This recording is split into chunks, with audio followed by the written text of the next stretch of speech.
최경영의 최강 시사.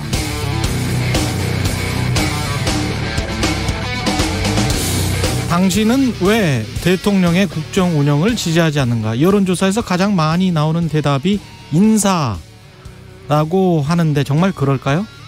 혹 늘어나는 이자 부담 때문에, 급격한 물가 상승 때문에, 물가 상승으로 인해 줄어드는 실질 소득 때문에, 부동산, 주식, 코인 등 내려가는 자산 가격 때문에 대통령의 국정 운영에 불만을 품게 된 건 아닐까, 그런 궁금증이 생깁니다. 정치적인 이유 말고 사실은 경제적 요인 때문에 국정 운영 지지도가 변한다는 연구, 책, 저술 많이 있어 왔는데요. 그러나 누구도 확정적으로 말하지는 못하죠. 사실 누가 인간 마음을 명확히 알 수 있겠습니까? 그것도 수천만 명의 대중의 마음을. 민주당 전당대회에서 드러나고 있는 민주당 당원들 또는 지지자들의 민심도 좀 더 세밀하게 들여다봐야 할 것 같습니다. 대략 언론에 나온 건 친명 80대, 반명 20으로 나뉘고 있다는 건데, 이걸 우리 언론에서 단칼에 정의하듯 친명, 반명으로 나눌 수 있는 것인지는 불분명합니다. 이렇게 쏠림 현상이 나타나는 이유, 그 기저에 어떤 심리가 담겨 있는 것인지는 시간이 좀 더 지나야 명확해질 것 같습니다. 현재를 정확히 분석하고 미래를 완벽히 예측할 능력은 언론, 아니 누구에게도 없습니다. 그래서 민주주의 사회에서는 최대한 다양한 분석, 예측, 목소리가 필요합니다. 어느 게 맞을지 모르니까요. 그런데 언론이 천편일률적으로 다 비슷하다, 그럼 오히려 더 경계해야 합니다.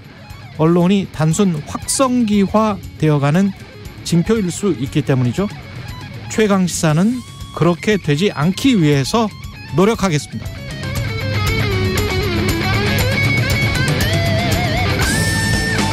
네, 안녕하십니까. 8월 23일 세상에 이익이 되는 방송 최경영의 최강시사 출발합니다. 저는 KBS 최경영 기자고요. 최경영의 최강시사 유튜브에 검색하시면 실시간 방송 보실 수 있습니다. 문자 참여는 짧은 문자 50원, 긴 문자 100원이 드는 샵9730, 유튜브 무료 콩 어플 많은 이용 부탁드리고요. 오늘 최강시사 천하람 국민의힘 혁신위원 연결해 보고요. 그리고 박수현 전 청와대 국민소통수석 나오고, 3부에서는 소설가 김훈 선생 만나서 신작 하얼빈에 대해서 이야기 나눠보겠습니다.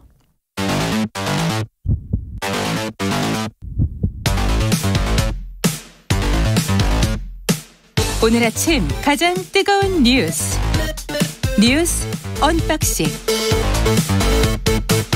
네, 뉴스 언박싱 시작합니다. 민동기 기자, 김연아 시사평론가 나와 있습니다. 안녕하십니까? 안녕하십니까? 네, 어제 또 법사위에서 싸움이 치열한 말싸움이 벌어졌군요. 크게는 두 가지였습니다. 하나는 이제 윤석열 정부의 시행령을 둘러싼 논란이었고요. 또 하나는 이제 최광욱 의원하고 한동훈 장관이 좀 갈등을 좀 벌였는데, 또 시행령을 좀 먼저 말씀을 드리면, 시행령도 논란이 한 3개 있었거든요.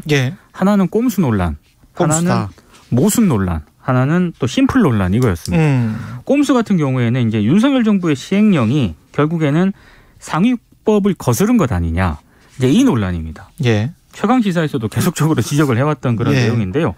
박범계 의원이 지금 부패범죄 안에 직권남용죄 집어넣고 또 경제범죄에 마약범죄 집어넣는 꼼수를 보였다라고 지적을 하니까 한동훈 장관이 그 민주당이 검찰 수사권 축소 법안 통과를 위해서 위장 탈당하고 회기 쪼개기 한 거, 이게 진짜 꼼수 아니냐, 이렇게 맞받았고요. 그리고 이탄희 의원 같은 경우에는 법무부가 지난 6월 국회를 상대로 권한쟁의 심판을 제기를 했는데, 이때는 검찰의 직접 수사 축소가 심화됐다면서 권한쟁의 심판을 청구를 했다. 그런데 정작 시행령 개정 과정에서는 부패 경제범죄 이외에도 다른 주요 범죄 수사도 시행령으로 허용할 수 있다라고 했는데, 왜 한 법률을 두고 다르게 해석을 하냐, 이렇게 지적을 했습니다. 또 하나는 이제 권인숙 의원의 질문에 대한 한동훈 장관의 답변이 좀 논란을 좀 빚었는데요. 상권 분립 원칙에 따라서 대통령조차도 국회 입법권을 침해할 수는 없다. 장관이 대통령의 권한을 넘어설 수 있느냐. 아주 심플한 질문이다. 이렇게 질문을 하니까 한동훈 장관이 너무 심플해서 질문 같지가 않다, 이렇게 답을 해서 권 의원이 굉장히 반발을 했고요. 사과 요구에 대해서 한동훈 장관이 대통령보다 법무부 장관이 더 위에 있느냐는 내용은 질문으로 받아들일 수가 없었다. 불쾌하셨다면 죄송하게 생각한다. 이렇게 답을 했습니다. 전반적으로 한동훈 법무부 장관이 얘기하는 게 이 사안에 대해서 설명을 하고 법무부의 입장을 얘기를 하고 뭐 그런 거에 방점이 찍혀 있다기보다는 더불어민주당 주장에 대해서 역공을 가하고 그걸 통해서 어떤 정치적인 어떤 국면을 형성하고 뭐 이런 데 초점이 맞춰져 있는 거 아니냐 이런 생각이 좀 들었는데 예를 들면 이게 이 자리에서도 많이 말씀드렸습니다만 시행령을 통해서 상위법의 어떤 취지를 무력화시키고 있다, 거스르고 있다 이런 지적은 비단 이제 민주당뿐만이 아니고 이제 법조계 내에서도 이제 그런 지적하는 목소리들이 많이 나오고 있는 거거든요. 법학자들이 이야기를 하고 있는 내용들입니다. 네. 예. 그렇기 때문에 여기에 대해서는 그럼 거기에 맞는 어떤 법리적인 논쟁의 구도에서 이제 얘기를 해야 되는데 그게 아니라 지금 말씀하신 것처럼 꼼수는 민주당이 한 게. 꼼수는 민주당이 네. 훨씬 더 많이 했다. 어떤 네. 정치적인 행위들은 민주당이 많이 했다. 이런 그건 그거고 시행령의 문제는 시행령의 문제죠. 그렇죠. 별개의 문제인데 마치 두 개를 같이 이제 이 반대편에서 얘기할 수 있는 것처럼 이렇게 섞어서 얘기하는 게 무슨 의도이냐 이런 것들이 의문이고 그다음에 또 이게 또 이 경제범죄, 부패범죄의 범주를 넓힌 것에 문제가 있는 거잖아요. 근데 이것에 대해서 문제 제기를 하면 또 그러면 왜 민주당이 법을 만들 때 중을 등으로 바꿨냐 이제 이렇게 또 역공을 취하고 근데 제가 뭐 법 전문가는 아닙니다만 그 부패범죄나 경제범죄의 그 범위 자체를 늘린 거는 등이냐 중이냐하고는 관계없거든요. 그런 점에서도 의문이고 특히 이탄희 의원이 제기한 문제는 상당히 중요한 문제라고 생각이 되는데 예. 그러니까 권한쟁의 심판을 청구할 때는 이 법 때문에 우리가 수사를 할 수가 없는 것이다라고 얘기는 했는데 시행령 개정할 때는 이 법에 의하면 시행령을 이렇게 개정을 해가지고 수사를 더 해도 된다. 이렇게 얘기하는 거에 대해서 상호 모순적이다. 그렇죠. 상호 모순적이기 때문에 시행령을 개정한 행위로 비춰보면은 권한쟁의 심판 청구를 할 필요가 없는 거지 않습니까? 예. 그래서 사실 이 시행령 개정할 때도 언론이 최소한 권한쟁의 심판 청구한 거에 대한 결론이 나온 다음에 하는 게 맞지 않냐. 그런 지적을 이래서 했던 거거든요. 예. 근데 이런 쟁점들에 대해서는 하나도 답을 한 게 없어요, 사실상. 그리고 남는 거는 이제 민주당이 잘못해놓고 왜 나한테 그러냐 이런 차원의 얘기만 남는 것이기 때문에 장관으로서 이런 태도는 여러모로 비판의 소지가 상당하다. 저는 그렇게 생각을 합니다. 그 한동훈 법무부 장관이 그것만 좀 명심해 주면 좋을 것 같아요. 기업에서 만약에 이제 임원 같은 역할이잖아요. 그러면 사회이사가 야당의 역할이라면 사회이사는 뭘 알고 싶어 할 거 아니에요. 그렇죠. 그래서 관련된 사안에 대해서 문의하거나 질의하고 거기에 다른 이견이 있으면 그 사안에 관해서 설명을 해 주는 역할이 집행부의 역할이고 그 장관의 역할이거든요. 그렇죠. 근데 아무리 정무직 장관이지만 그것도 법무장관이란 말이죠. 법률과 관련된 일이기 때문에 그러면 그 내용은 설명을 해 주고 네.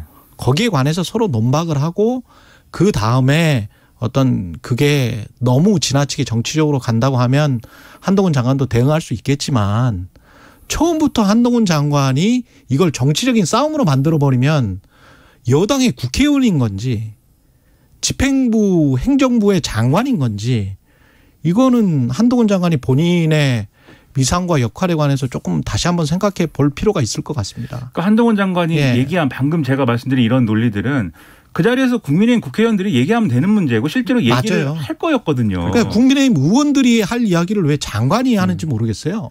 그러니까 말입니다. 예. 그럼 너무 정치적으로 갈 필요는 없을 것 같다. 특히 법무부 장관이기 때문에 예, 그런 생각을 하고 최강욱 의원과의 설전도 좀 정리를 해 주실까요? 이해충돌 소지를 놓고 어제 충돌을 했습니다. 지금 뭐 어제 그 국민의힘 의원에서요. 최강욱 의원이 법사위에서 질의하는 게 부적절하다. 왜냐하면 채널A 사건으로 기소가 돼서 재판을 받고 있지 않느냐. 예. 이렇게 문제 제기를 했고 여기에 대해서 최강욱 의원이 한동훈 장관을 겨냥을 해서 우리가 검사와 피고인으로 만난 적이 있느냐. 그리고 지금 법사위 그 위원들도 피의자가 나 혼자만 있느냐. 뭐 재판을 받고 있는 사람도 있지 않느냐. 이렇게 질문을 이제 문제 제기를 한 겁니다. 그러자 이제 한동훈 장관이 최강욱 의원이 이제 발언을 하고 있는 도중에 제가 지휘한 사건으로 기소가 되셨다. 제가 피해자고 그러니까 이해 충돌이 있다는 것이다. 이렇게 다 얘기를 하니까 예. 여기에 대해서 이제 최강욱 의원이 어딜 끼어들어 가지고 지금 신상 발언을 하는데 이렇게 목소리를 높이면서 예. 굉장히 좀 두 사람 사이에 신경전이 벌어졌고요. 사실 그 전에는 시작은 분위기가 좀 괜찮았어요?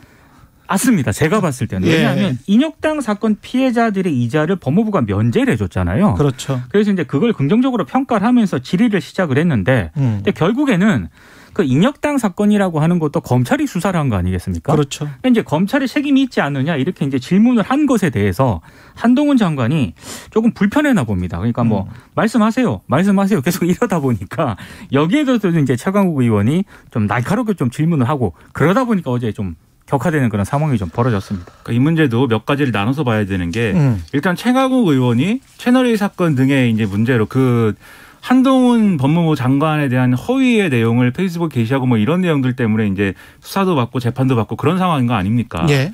그렇기 때문에 사실 법사위에 가는 게 맞느냐라는 논쟁은 그 이전에도 있었거든요. 그렇죠. 저는 그런 상황이라고 하면은 사실 민주당이 그런 논란을 좀 반영을 해서 이 사보임이나 이런 것들을 애초에 잘 상임위 부분이나 이런 것들을 조정했어야 되는 거 아니냐는 마음을 갖고 있습니다. 그런 생각 갖고 있는데 그런 것들을 어쨌든 무시하고 간 거에 대해서는 이제 정치적인 어떤 평가가 이제 불가피한 거고요.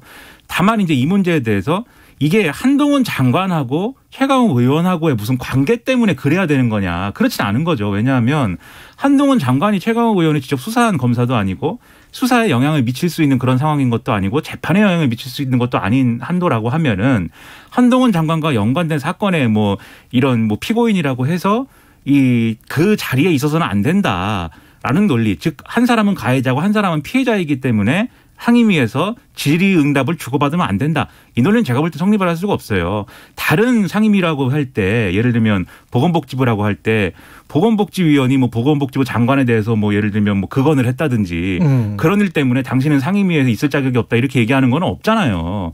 그러네요. 그러니까 예. 최강욱 의원이 법사위에 없어야 된다라는 주장할 수 있지만 그게 한동훈 장관 때문은 아닌 거죠.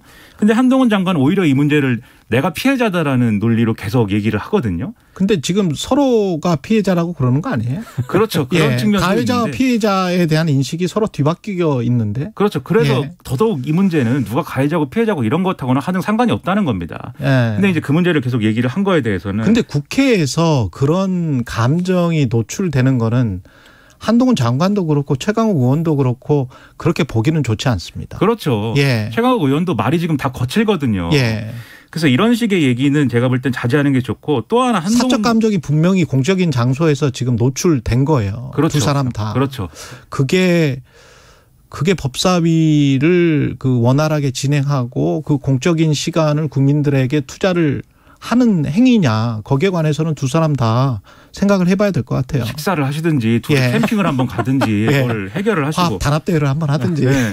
그다음에 또 하나 지적할 게 한동훈 장관이 검찰에 대해서 너무 방어적이에요. 계속. 예. 그러니까 지금 말씀하신 것처럼 이제 이 인혁당 사건에 대한 얘기도 그렇지만 김학의 전 차관 문제에 대해서도 그게 잘못된 일이다라고는 얘기를 하면서 검찰 수사의 문제나 이런 것들에 더 인정 안 했거든요. 저는 인정하지 않고 오히려 전 정권에서 무리한 수사하다가 지금 사달이 난 거 아니냐 이렇게 갔습니다. 그런 태도도 이제 온당하지 않고 또 이원석 이제 검찰총장 후보자 문제에 대해서도 굉장히 적극적으로 이제 방어를 하고 나섰는데 앞서 말씀드린 것처럼 그런 거 다 국민의힘 의원들이 나서서 할 수 있는 문제고 법무부 장관은 답을 하면 되는 거거든요. 그러니까요. 지금 장관의 역할에 대한 인식이나 이런 것들이 너무 과거 검사일 때 시절에 머물러져 있는 거 아니냐라는 느낌도 들어서 여러모로 아쉬웠습니다. 예. 국민의힘 윤리위는 김성훈 의원에 대한 징계 절차를 개시했고요. 김성훈 의원은 비나 왔으면 좋겠다 그 사람이죠. 그렇습니다. 수해 예. 피해 현장에서 솔직히 비 좀 왔으면 좋겠다 사진 잘 나오게 이 발언 때문에 지금 논란을 빚어섰는데요. 어제 이제 징계 절차를 개시를 하기로 했습니다. 아무래도 징계 절차를 개시를 했기 때문에 김 의원 같은 경우에는 뭐 제명, 탈당 권유, 당원권 정지, 경고 가운데 하나의 징계 처분을 받을 것으로 보이고요. 다음 회의에서 김 의원의 소명을 윤리위원회가 듣기로 했습니다. 특히 이제 어제 관심을 모았던 거는 이준석 전 대표에 대한 추가 징계 논의가 있지 않겠느냐 이런 전망이 나왔거든요. 그런데 예. 추가 징계는 하지 않기로 했습니다. 일단 다른 논의에 시간이 많이 걸렸고 여러 사유로 논의하지 않기로 했다고 밝혔고요. 언제 논의할 거냐 이렇게 기자들이 물었는데 그건 두고 봐야 한다 이렇게 답을 했습니다. 그리고 어제 윤리위원회가 김희국, 권은희 의원에 대한 징계 절차도 개시를 했거든요. 김희국 의원 같은 경우는 국고보조금 사업 선정 청탁을 대가로 쪼개기 후원금을 받은 혐의로 기소가 돼서 재판을 받고 있기 때문에 그래서 이제 징계 절차를 개시를 하는 거고요. 지금 권은희 의원 같은 경우에는 조금 논란이 좀 제기가 될 것 같습니다. 해당 행위와 관련한 제소가 들어왔다는 게 이제 징계 개시 절차 이유인데 이 해당 행위라고 하는 게 행안부의 경찰국을 신설하는 것과 관련해서 권은희 의원이 여러 인터뷰를 했잖아요. 예. 인터뷰를 하면서 이거는 정권이 통제하려는 의도를 가지고 있다. 국회에서 야당과 함께 이상민 행안부 장관의 탄핵 소추를 추진하겠다. 이런 발언을 했는데 이게 이제 해당 행위다라고 이제 판단을 한 것 같습니다. 국회의원이 하나의 헌법기관인데 그 자기 의견도 피력을 못 하십니까? 그러게 말입니다. 이게 이제 민주당에서 옛날에 금태섭 의원을 조금밖에 생각나는데. 그렇죠. 이제 공수처에 대해서 반대했다는 이유로 뭐 찍어냈다 뭐 이런 거랑 비슷한 얘기처럼 비춰지는데 다만 이런 부분이 있습니다. 권은희 의원은 어쨌든 국민의 당하고 국민의힘하고 합당할 때 그것에 반대를 했는데 비례대표 의원이기 때문에 이제 뭐 탈당을 하거나 이러지 못한 상황인 거잖아요. 그렇죠. 그러면 의원직이 날아가니까. 그렇죠. 스스로도 이제 뭐 제명이나 이런 거를 이제 요구하기도 하고 했는데 그 비슷한 맥락에서 진행하는 사안이라는 거를 뭐 같이 볼 필요도 있는 것 같아요. 그래서 그런 점까지 같이 보면은 차라리 사실은 제명이 되는 게 뭐 서로 간의 어떤 앞날을 위해서 좋지 않냐 뭐 이런 생각도 드는데 어쨌든 이것과 관련돼서는 여러 평가가 가능할 것 같고 이준석 전 대표 문제는 사실 이 자리에서 추가 징계를 논하기가 어려운 게 이게 예를 들면 지금 이준석 전 대표에 대한 징계는 성상납 의혹에 대한 거지 않습니까? 그렇죠. 여기에 대해서 이준석 전 대표가 계속 거짓말을 한다든지 징계를 거부하고 뭐 이런 행위를 한다든지 하면은 그것에 대해서 추가 징계를 할 수 있겠지만 경찰 수사 결과가 아직 안 나왔죠. 그렇죠. 그 결과는 최소한 나온 다음에 이제 그런 것들은 해야 되는 거고 뭐 막말을 한다든지 이런 건 별도의 건이지 않습니까? 그러니 별도의 건에 대한 윤리 징계를 따로 논의해야 되는 것이기 때문에 아마 그런 얘기는 어려웠을 거라고 이제 봐야 되겠죠. 예. 원달러 환율 먼저 이야기를 하죠. 1340원 돌파했는데 이게 1340원을 돌파한 게요. 글로벌 금융위기 당시인 2009년 4월 29일에 1340원, 장중 1340원을 찍었었거든요. 그러니까 13년 4개월 만에 등장을 한 겁니다. 그러니까 그만큼 좀 심각한 것 같고 더 문제는 미국 연준이 공격적인 긴축 의지를 재확인을 한 그런 상황이기 때문에 당분간 이른바 달러 강세가 이어질 것으로 일단 예상이 되고 있습니다. 이것 때문에 환율 급등은 또 증시까지 영향을 미치고 있는 그런 상황이고요. 연말까지는 원달러 환율의 상승 압력이 지속될 수 있다는 전망이 나오고 있는데 또 오늘 일부 언론 보도를 보니까 8월 들어서 한 20일 만에 무역 수지가 또 100억 달러 이상 적자를 기록을 했다라고 합니다. 그러니까 올해 1월 1일부터 누적을 따져보니까 254억 7천만 달러 무역 적자를 기록을 했다라고 하거든요. 이것도 무역 수지가 가장 안 좋았던 해로 꼽히는 게 96년이었는데 이때가 206억 달러 정도 됐거든요. 그러니까 이것보다 훨씬 많은 그런 무역 적자가 났기 때문에 여러 가지로 지금 경제가 어려운 그런 상황인 것 같습니다. 그러니까 미국 분위기가 원래 이제 긴축을 하거나 이렇게 될 때 좀 여러모로 경제가 더 지금 상황이 어렵다라고 하면 긴축을 하면서 좀 망설이고 뭐 이런 게 있을 텐데 적어도 이제 통화 정책에 있어서는 고용이나 이런 지표가 뭐 그렇게까지 비관적이지 않다라고 판단을 하는지 그리고 애초에 이제 인플레이션이 일시적일 것이다라고 예상한 거에 대해서도 그게 좀 그때 잘못됐다는 비판이 많다 보니까 이번에는 긴축을 더 강하게 밀어붙이고 우리는 확실하게 간다라는 어떤 그런 매파적인 분위기가 분명히 형성되어 있는 것 같아요. 그러다 보니까 이제 강달러 국면은 앞으로도 지속될 수밖에 없다 이렇게 전망을 하는 건데 우리로서는 그로 인해서 수입 물가가 상승을 하고 그리고 과거 같으면은 고환율 상황이 수출에 조금 도움이 될 수도 있다라고 얘기했겠지만 지금은 원자재 가격 상승이나 이런 것들이 이제 수출에 악영향을 미치고 있는 거여서 이중적으로 더 안 좋은 그런 상황이거든요. 더군다나 이번 주에 무슨 뭐 잭슨홀 미팅이라는 걸 해서 여러 통화 정책 목요일쯤에 하죠. 당국자들이 모여가지고 거기에 대한 얘기를 하는데 여기서 매파적 발언이 또 나오고 하면은 금리 인상 이렇게 좀 더 이런 것들로 연준의 금리 인상이 좀 더 폭을 키울 수도 있고 그런 상황이 되면 우리 한국은행도 따라가야 되고 그러면 환율에 대한 대처나 이런 것들은 조금 더 어려워지고 이런 상황들이 예정돼 있어가지고 이 문제에 대해서 어떻게 대응할 것이냐에 대해서 우리 통화당국도 그렇고 정부도 그렇고 고심이 굉장히 클 걸로 봅니다. 두 가지로 나눠서 생각할 수 있을 것 같아요. 그러니까 원화 약세가 일반적인 전 세계적인 달러 강세로 인한 원화 약세냐 아니면 원화 약세가 특별히 두드러지고 있느냐라고 했을 때는 아직까지는 저는 전자라고 봅니다. 그러니까 전 세계적인 달러 강세 때문에 원화 약세가 지금 일어나고 있다. 그리고 무역 수지 적자도 경상수지 흑자 폭이 꽤 크기 때문에 한 200억 달러가 넘고 있기 때문에 상반기에 그 정도면 그리고 이제 사실은 이제 선진국화 되면서 금융 쪽이 굉장히 발달을 하잖아요. 그래서 일본도 걸었던 길을 거의 비슷하게 지금 걷고 있는 거 아닌가. 무역 수지의 흑자폭은 점점 줄어들면서 경상수지의 흑자폭이 늘어나고 전체적인 흑자폭은 계속 늘어나는. 왜냐하면 돈이 있으니까 돈 가지고 그 전 세계에서 금융을 하는 거죠. 그 수입으로 이제 투자 수익이나 이자 수익으로 먹고 사는 그런 나라가 점점 돼가고 있는데 그럼에도 불구하고 제조업 중심의 국가이기 때문에 뭔가 다른 대책은 나와야 되고 특히 사실은 만약에 이제 후자 쪽이라면 제가 1,340원이 어느 쪽인지는 확정적으로 말할 수는 없지만 그 희망적으로는 그렇게 일반적인 달러 강세라고 보지만 만약 그 후자 쪽이라면 외국인들이나 투자자들이 걱정하고 있는 것은 분명히 한국의 한계 기업과 가계의 빚이다. 지금 환율을 이야기하는데 우리 일반적인 인플레이션과 뭐 이런 것들을 이야기하잖아요. 그거는 일반 경제적인 상황이고 한국은 매우 특이하게 지금 그동안에 한 20년 동안 제어되지 않는 그 대출 상승이 있었기 때문에 그 부분과 관련해서는 빚, 가계 빚 이 부분은 어떻게 지금 생각을 하고 있는지 모르겠어요. 그래서 좀 유심히 보고 있습니다. 그래서 관련돼서 혹시 이게 특수한 상황인 것 같으면 계속을 좀 말씀드릴 테니까 최강시사 계속 청취해 주시기 바랍니다. 아직까지는 일반적인 상황인 것 같습니다. 예. 가계대출 자산가격 이것도 우리가 대응해야 되겠는데 오늘 보도를 보니까 미국의 일자리 상황 개선에 대해서 대외적으로는 한국이 최대의 어떤 그 기회를 제공했다라는 보도도 있어요. 그렇죠. 그러니까 우리가 미국한테 해준 것도 많은데 그렇죠. 외환이라든가 통화에 있어서는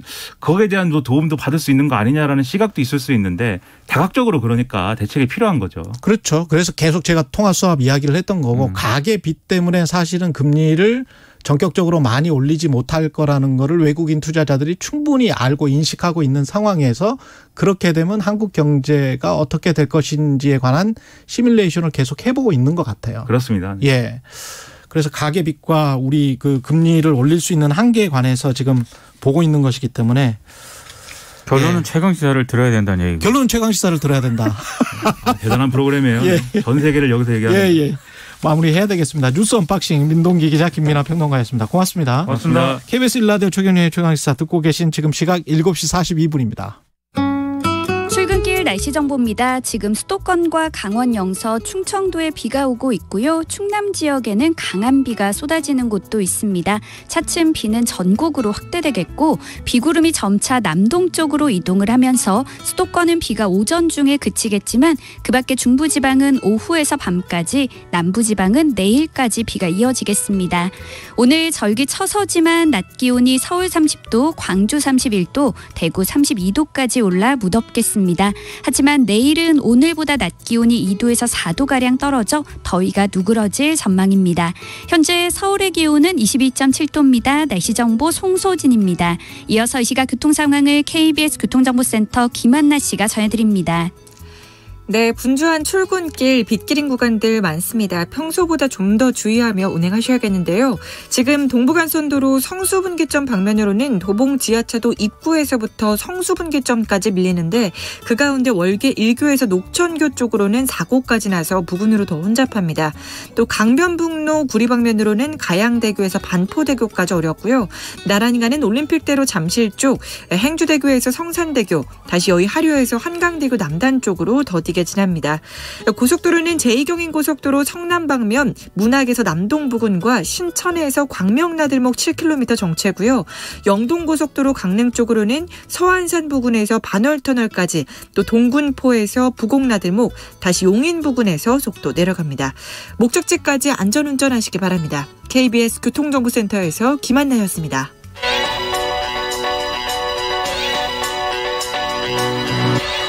최강시사 이상민의 눈.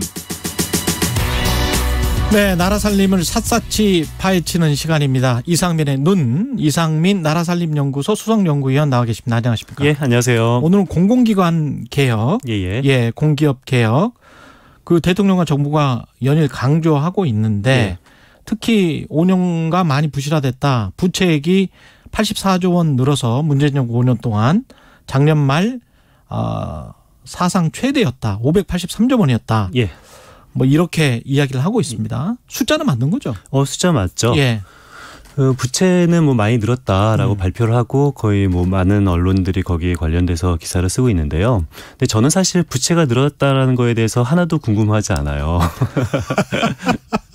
이게 마치 뭐 GDP가 늘었는데 부채가 늘었다. 뭐 이거를 대비하지 않고 그냥 바로 말하는 거하고 비슷하죠. 예, 정확합니다. 그러니까 부채는 느는 것은 너무도 당연하죠. 그러니까 부채도 늘고 자산도 늘고 뭐 순자산 다 같이 느는 겁니다. 문제는 자산은 얼마 늘고 부채는 얼마 늘고 그래서 순자산을 부채로 나눈 부채 비율이 훨씬 더 중요한 거거든요. 그래서 제가 한번 삼성전자 부채액 이렇게 포털 사이트에다가 한번 검색을 해봤어요. 근데 실제로 나오는 것은 부채액은 거의 검색이 안 되고요. 그렇죠. 저는 친 거는 부채액인데 검색되는 것은 나오죠. 부채 비율만 검색이 돼요. 지금 뭐 한 20% 됩니까? 부채 비율이 어느 정도 되죠? 글쎄요. 정확히 한 20% 조금 넘을 것 같은데 자세히는 정확히 모르겠는데요. 정말 탄탄한 기업이라서. 뭐 굉장히 뭐 삼성전자는 뭐 걱정할 게 없습니다. 사실. 예, 맞습니다. 자, 그랬는데 왜 저는 부채액을 쳤는데 부채 비율이 나오냐면은 시장 참여자들이 궁금해하는 것은 삼성전자의 부채액이 아니라 부채 비율에 대해서는 시장 참여자들이 굉장히 궁금해하는 거죠. 그러니까 마찬가지로 삼성전자든 공기업이든 우리가 궁금한 것은 부채액이 아니라 부채 비율이거든요. 그래서 우리는 부채액보다는 부채 비율을 좀 더 중요하게 봐야 됩니다. 그 지금 부채 비율은 어떻게 됐나요? 부채 비율은 뭐 문재인 정부 들어서 꾸준히 계속 하락을 했었고요. 이것은 박근혜 정부 때도 부채 비율이 굉장히 많이 하락을 했어요. 그러니까 그 박근혜 정부 이전, 그러니까 그 MB정부 때 마지막에 공공기관의 부채 비율이 한 220%였거든요. 그런데 이 박근혜 정부 마지막 해 부채 비율이 한 167% 정도였고요. 이명박 정부 때는 220%. 예, 그렇죠. 그리고 계속 떨어져서 170% 정도 되다가 그리고 나서 문재인 정부 들어서서는 마지막 해 151%로 꾸준히 계속 떨어지고 있습니다. 부채 비율이 계속 줄었군요. 예, 부채 비율이 계속 줄었던 가장 큰 이유는요. 저는 기저효과라고 생각하는데요. 기저효과. 기저효과가 뭐냐면은 워낙 부채 비율이 높았기 때문에. 맞습니다. 그래서 뭐 큰 사고만 치지 않으면은 계속 부채 비율은 떨어질 수밖에 없는 그런 상황이었었던 거죠. 그때 이제 토목공사를 할지 뭐 이런 걸 많이 해서 부채 비율이 확 늘어났었던 건가요? 그랬었죠. 뭐 해외 사업을 많이 개발, 해서 해외 자원 개발이나 아니면은 그런 4대강 사업에 대한 부실을 정부가 떠안는 것이 아니라 공공기관이 떠안게 했었어요. 그때 맞습니다. 석유공사나 이쪽 뭐 자원 관련된 맞습니다. 휘청휘청했었습니다. 그래서 그런 온갖 부실을 공공기관이 떠안는 다음에 그 이후에 박근혜 정부도 이때도 부채 비율이 떨어지고 문재인 정부 때도 부채 비율이 꾸준히 떨어져 와 있습니다. 부채 비율은 이명박, 박근혜, 문재인 정부 꾸준히 떨어져 왔다. 그런데 151% 정도면 사기업에 비해서는 민영 기업에 비해서는 약간 좀 높은 거죠. 예, 맞습니다. 그러니까 우리나라 사기업 평균이 부채 비율이 한 120% 정도 되거든요. 그런데 공공기관은 뭐 150% 정도 되니까 뭐 사기업보다는 조금 높다라고 평가받을 수는 있는데요. 그런데 여기 이것도 좀 들여다봐야 되는 것이 약간의 좀 아웃라이어 효과가 있어요. 아웃라이어라 하면은 예외값, 그러니까 전체 통계 평균을 좀 변동시키는 예외값이 있기 때문인데요. 그것은 바로 한국전력 때문입니다. 한국전력 하나의 부채 비율이 굉장히 높아요. 최근 한 1, 2년 들어서 전기요금이 올라가지 않고 원료값이 많이 올라갔잖아요. 그래서 한전 때문에 생긴 그런 예외값 효과인 거고요. 한국전력을 빼고 우리가 공공기관 부채 비율을 평균 내면은 한 143% 정도 되거든요. 그러니까 뭐 사기업과 비교해봐도 그렇게 크게 높은 것은 아닙니다. 근데 이걸 왜 빼냐라고 아웃라이어라서 빼냐. 그냥 부채 비율이 너무 높기 때문에 빼냐 뭐 이렇게 뺄 필요가 뭐가 있냐 이렇게 반론하실 분들도 있을 것 같습니다. 그러니까 뭐 왜 빼냐라고 하면은 그럼 저는 그렇다면 한전은 부채가 왜 이렇게 높나라는 질문부터 좀 해야 될 필요가 있는데요. 그러니까 과연 한전이 어떤 방만 경영 때문에 부채 비율이 높아진 건지 아니면은 정부의 정책을 충실히 따랐기 때문에 부채 비율이 높아진 건지 정확하게 따져야 되는데요. 정부의 정책이라고 하면 전기값을 대체로 좀 낮게 유지하려고 하는. 원래 그 원가 연동제라고 해서 원가와 전기료를 연동하자라는 그 방안이 작년인가 재작년인가 통과가 됐어요. 그래서 원가가 높아지면 당연히 전기요금도 올라가야 되는데 정부는 원가가 높아졌지만 전기요금을 올리지 않았었죠.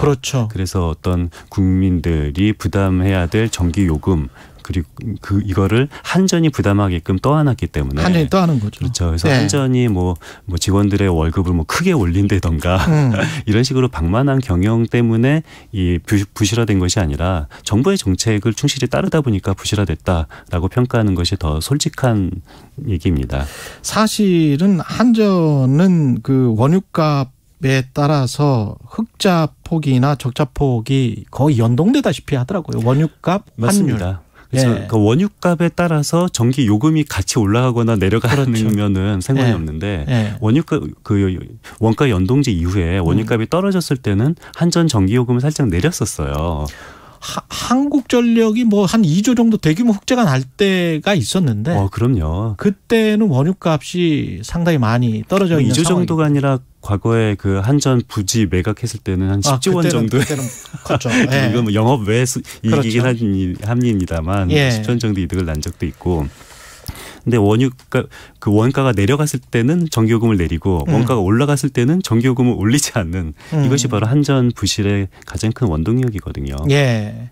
그럼에도 불구하고 공기업들이 재정이 조금 건전해질 수 있도록 최대한 노력을 해야 된다. 뭐 이거는 부인할 수 없는 말이죠. 사실이고 14개 한전 말고 다른 공기업들은 어떤 노력을 해야 될까요? 그 정부가 14개 공기업이 특히 부실하다라고 발표를 했는데요. 그런데 그 부실하다고 발표한 공기업 중에 하나를 보니까요. 한국동서발전이라고 있어요. 한전의 발전 자회사 중에 하나인데요. 근데 이것은 이 공기업 평가단에서 유일하게 탁월 등급, S등급을 받았거든요. 그러니까 민간 평가단한테는 뭐 우리나라 공공기관 중에서 유일하게 S등급에 속한 공기업이 동서발전인데요. 근데 한 2달인가요? 정부 평가에서는 이것이 재무 위험 14개 공기업에 속했어요. S등급이었다가? 그렇죠. 그러니까 민간 평가단은 S등급을 주고 정부는 이것이 재무 부실한 14개 공기업 중에 하나다라고 평가를 주니까. 그러면 두 개의 기준이 달랐습니까? 뭐 기준이 다르죠. 하나 민간에서 준 평가 S등급 같은 경우는 뭐 전반적인 상황에서 경영을 얼마나 잘했나라는 걸 본 거고요. 이번에 정부에서 14개 재무 위험 등급은 이런 그냥 재무 정보만 보고 이것이 이 경영 방만 때문에 재무가 안 좋은 건지 아니면 다른 요인 때문에 재무가 안 좋은 건지를 판단하지 않는 거죠. 근데 저는 이런 것들이 시장에서의 예측 가능성을 떨어뜨린다고 생각하거든요. 그렇죠. 좀 전에는 S등급 받았다가 한 2달 만에는 이 재무 위험 등급을 받으면은 시장에서 예측 가능성이 굉장히 떨어지는 거고. 그러니까 민간 평가단은 탁월 등급을 줬는데 그렇죠. 기재부에서는 재무 위험 기관이다라고 선정을 하면 맞습니다. 어떤 쪽을 믿어야 되느냐? 그렇죠. 그러니까 그래서 뭐 아무튼 뭐 경영이 방만하지 않은 것은 사실인 것 같고요. 근데 아무튼 뭐 재무는 좋지 않기 때문에 뭐 재무 위험 등급을 받았다라고 생각은 하는데요. 그렇다면은 이렇게 이 재무 상태가 안 좋으면은 뭐 지금 정부가 말하는 것은 이런 자산 같은 경우라도 적극적으로 매각을 해서 좀 재무 상태를 좋게 하라라는 것이 정부의 주장입니다. 자산만 매각하면은 뭐 재정 건전성이 좋아지고 뭐 다 문제가 풀립니까? 저는 이건 케이스 바이 케이스라고 생각을 해요. 그러니까 매각하면 절대 안 된다 또는 매각만 하면 된다 둘 다 아니고요. 지금 유휴 자산, 그러니까 제대로 부가가치를 높이지 못하는 자산을 매각하는 것이 좋겠죠.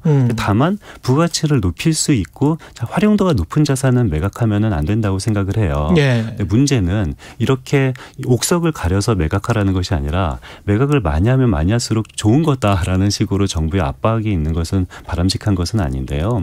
실제로 석유공사가 지난 정부 때 이 자산을 매각을 했었어요. 근데 매각을 안 쓰는 자산을 매각하는 것은 저는 개인적으로 좋은 거라고 생각하는데 그렇죠. 자기 사옥을 매각한 다음에 자기가 그 사옥을 다시 월세를 내면서 빌려 쓰는 이런 황당한 일도 지지난 정부에서 발생한 적이 있었거든요. 계속 그렇게 되면은 뭐 현금 창출이 오히려 떨어질 거 아니에요? 그렇죠. 그래서 이런 식으로 쓰이고 있는 활용되는 자산을 매각하는 것은 좋지 않다고 생각하는데요. 정말 더 놀라운 것은 그 매각을 했다는 얘기는 사는 사람이 있었다라는 거잖아요. 누가 샀는지 보니까 전직 기재부 관료가 만든 회사가 석유공사 석유공사의 자산을 사고 석유공사한테 월세를 받아먹고 굉장히 고수익을 올리고 있다라는 사실이 알려져서 최근 큰 문제가 됐었죠. 마지막으로 김혜숙님은 공공기관 임원들 성과급 줄이는 것에 대해서는 어떻게 보시나요? 이런 말씀하셨는데. 저는 이것은 20조쯤. 케이스 바이 케이스라고 봅니다. 케이스 바이 케이스다. 예, 굉장히 경영을 잘했다. 예. 성과급을 조금 줄 수도 있는데 그렇지 않으면 성과급을 받으면 안 되는 거죠. 예, 알겠습니다. 나라살림연구소 이상민 수석연구원이었습니다. 고맙습니다. 예, 감사합니다. KBS 1라디오 최경영의 최강사 1부는 여기까지입니다.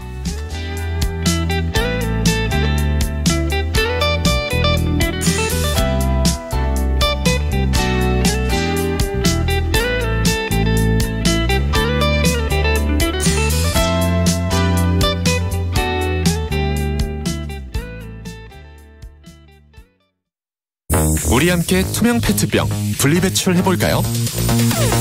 투명 페트병을 분리해 유색 페트병과 구분해 공동주택뿐만 아니라 단독 주택까지 함께해 내용물을 깨끗하게 비우고 라벨 떼고 압축해 뚜껑 닫고 공동단독 투명 페트 별도 배출 유색 투명 구분해서 분리배출 투명 페트병 분리배출 함께해요. 이 캠페인은 환경부와 한국환경공단이 함께합니다. 할아버지는 어디서 돌아가셨는지 모르겠지만 덕분에 이 땅에서 자유를 누리면서 살고 있거든요. 너무 감사드리고 평안하셨으면 좋겠어요. 2022 KBS 연중기획 기억을 기록하다. 독립운동을 하신 김태규 할아버지 그리고 박예신 할머니의 증손녀 김수련입니다. 정말 어렸을 때는 그냥 독립운동을 하셨다라고만 듣고 박예신 할머니가 이렇게 그 당시의 일들을 말씀하시는 걸 내켜하지 않으셨대요. 독립운동을 하면 한 명이 해도 3대가 힘들다고 하잖아요. 근데 저희 집은 두 분이 하셨으니까 몸도 힘들지만 마음고생을 근데 그거를 사랑하는 손주들한테 말하기가 조금 그런 거죠. 저희 할머니뿐만이 아니라 그 당시에 이제 옥바라지 하셨던 분들이 다 대단하죠. 그 사식이 없었다면은 아마 독립운동가들이 살아나오지 못했을 거예요. 고생하신 거를 좀 세상에 알리고 싶은데 어떻게 해야 될지 좀 모르겠는 막막함도 있고 할아버지들이 무명으로 활동을 하셨기 때문에 나와 있는 자료가 별로 없어요. 안타깝죠, 좀. 독립운동가 김태규, 박예신의 증손녀 김수련 씨는 기억합니다. 김태규 할아버지가 독립운동을 했을 때는 신혼이었습니다. 시아버지에 이어 남편의 옥바라지는 오롯이 새 신부 박예신 할머니의 목. 부부는 나라를 위해 신혼을 바쳤고 우리가 지금 누리는 자유를 위해 감옥에서 자신의 자유를 기꺼이 빼앗겼습니다. 당신과 대한민국의 기억, KBS가 기록합니다.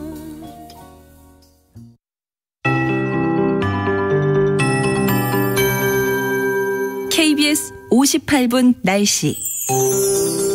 오늘은 비 소식이 있어서 집 나서실 때 우산을 챙기셔야겠습니다. 지금 수도권과 충청도를 중심으로 비가 오고 있고 보령과 청양 등 충남 지역 곳곳에는 시간당 20mm 안팎의 강한 비가 쏟아지고 있습니다. 비구름이 빠르게 남동쪽으로 이동을 하고 있어서 서울과 경기 북부는 비가 그쳐가고 있습니다. 인천과 경기 남부는 낮에, 강원도와 충청도는 밤에 비가 그칠 전망이고요. 남부지방은 내일 오후까지 비가 오겠고 제주도는 내일 새벽부터 낮 사이에 비 소식이 있습니다. 내일까지 예상 강수량은 경기 남부와 충남, 전북과 경북 서부가 10에서 50mm, 서울을 비롯한 그 밖의 전국은 5에서 30mm 정도가 되겠습니다. 한편 오늘 더위가 물러간다는 절기 처서지만 낮 기온이 30도를 웃돌면서 여전히 무덥겠습니다. 지금 남부지방에는 폭염주의보가 발효 중이고요. 한낮 기온이 대전 28도, 서울 30도, 광주 31도, 38도, 대구 32도, 제주는 34도까지 오르겠습니다. 하지만 내일부터는 더위의 기세가 누그러지겠습니다. 내일 낮 기온은 서울 28도, 부산 26도 등으로 오늘보다 2도에서 4도 정도 낮겠고요. 이후 낮 기온이 대부분 30도를 밑돌 것으로 예상됩니다. 현재 서울의 기온은 22.8도입니다. 송소진입니다.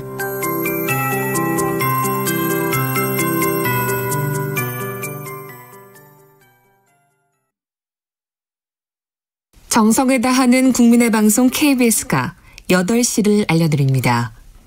AM 711kHz, FM 97.3MHz, KBS 1라디오입니다. HLKA.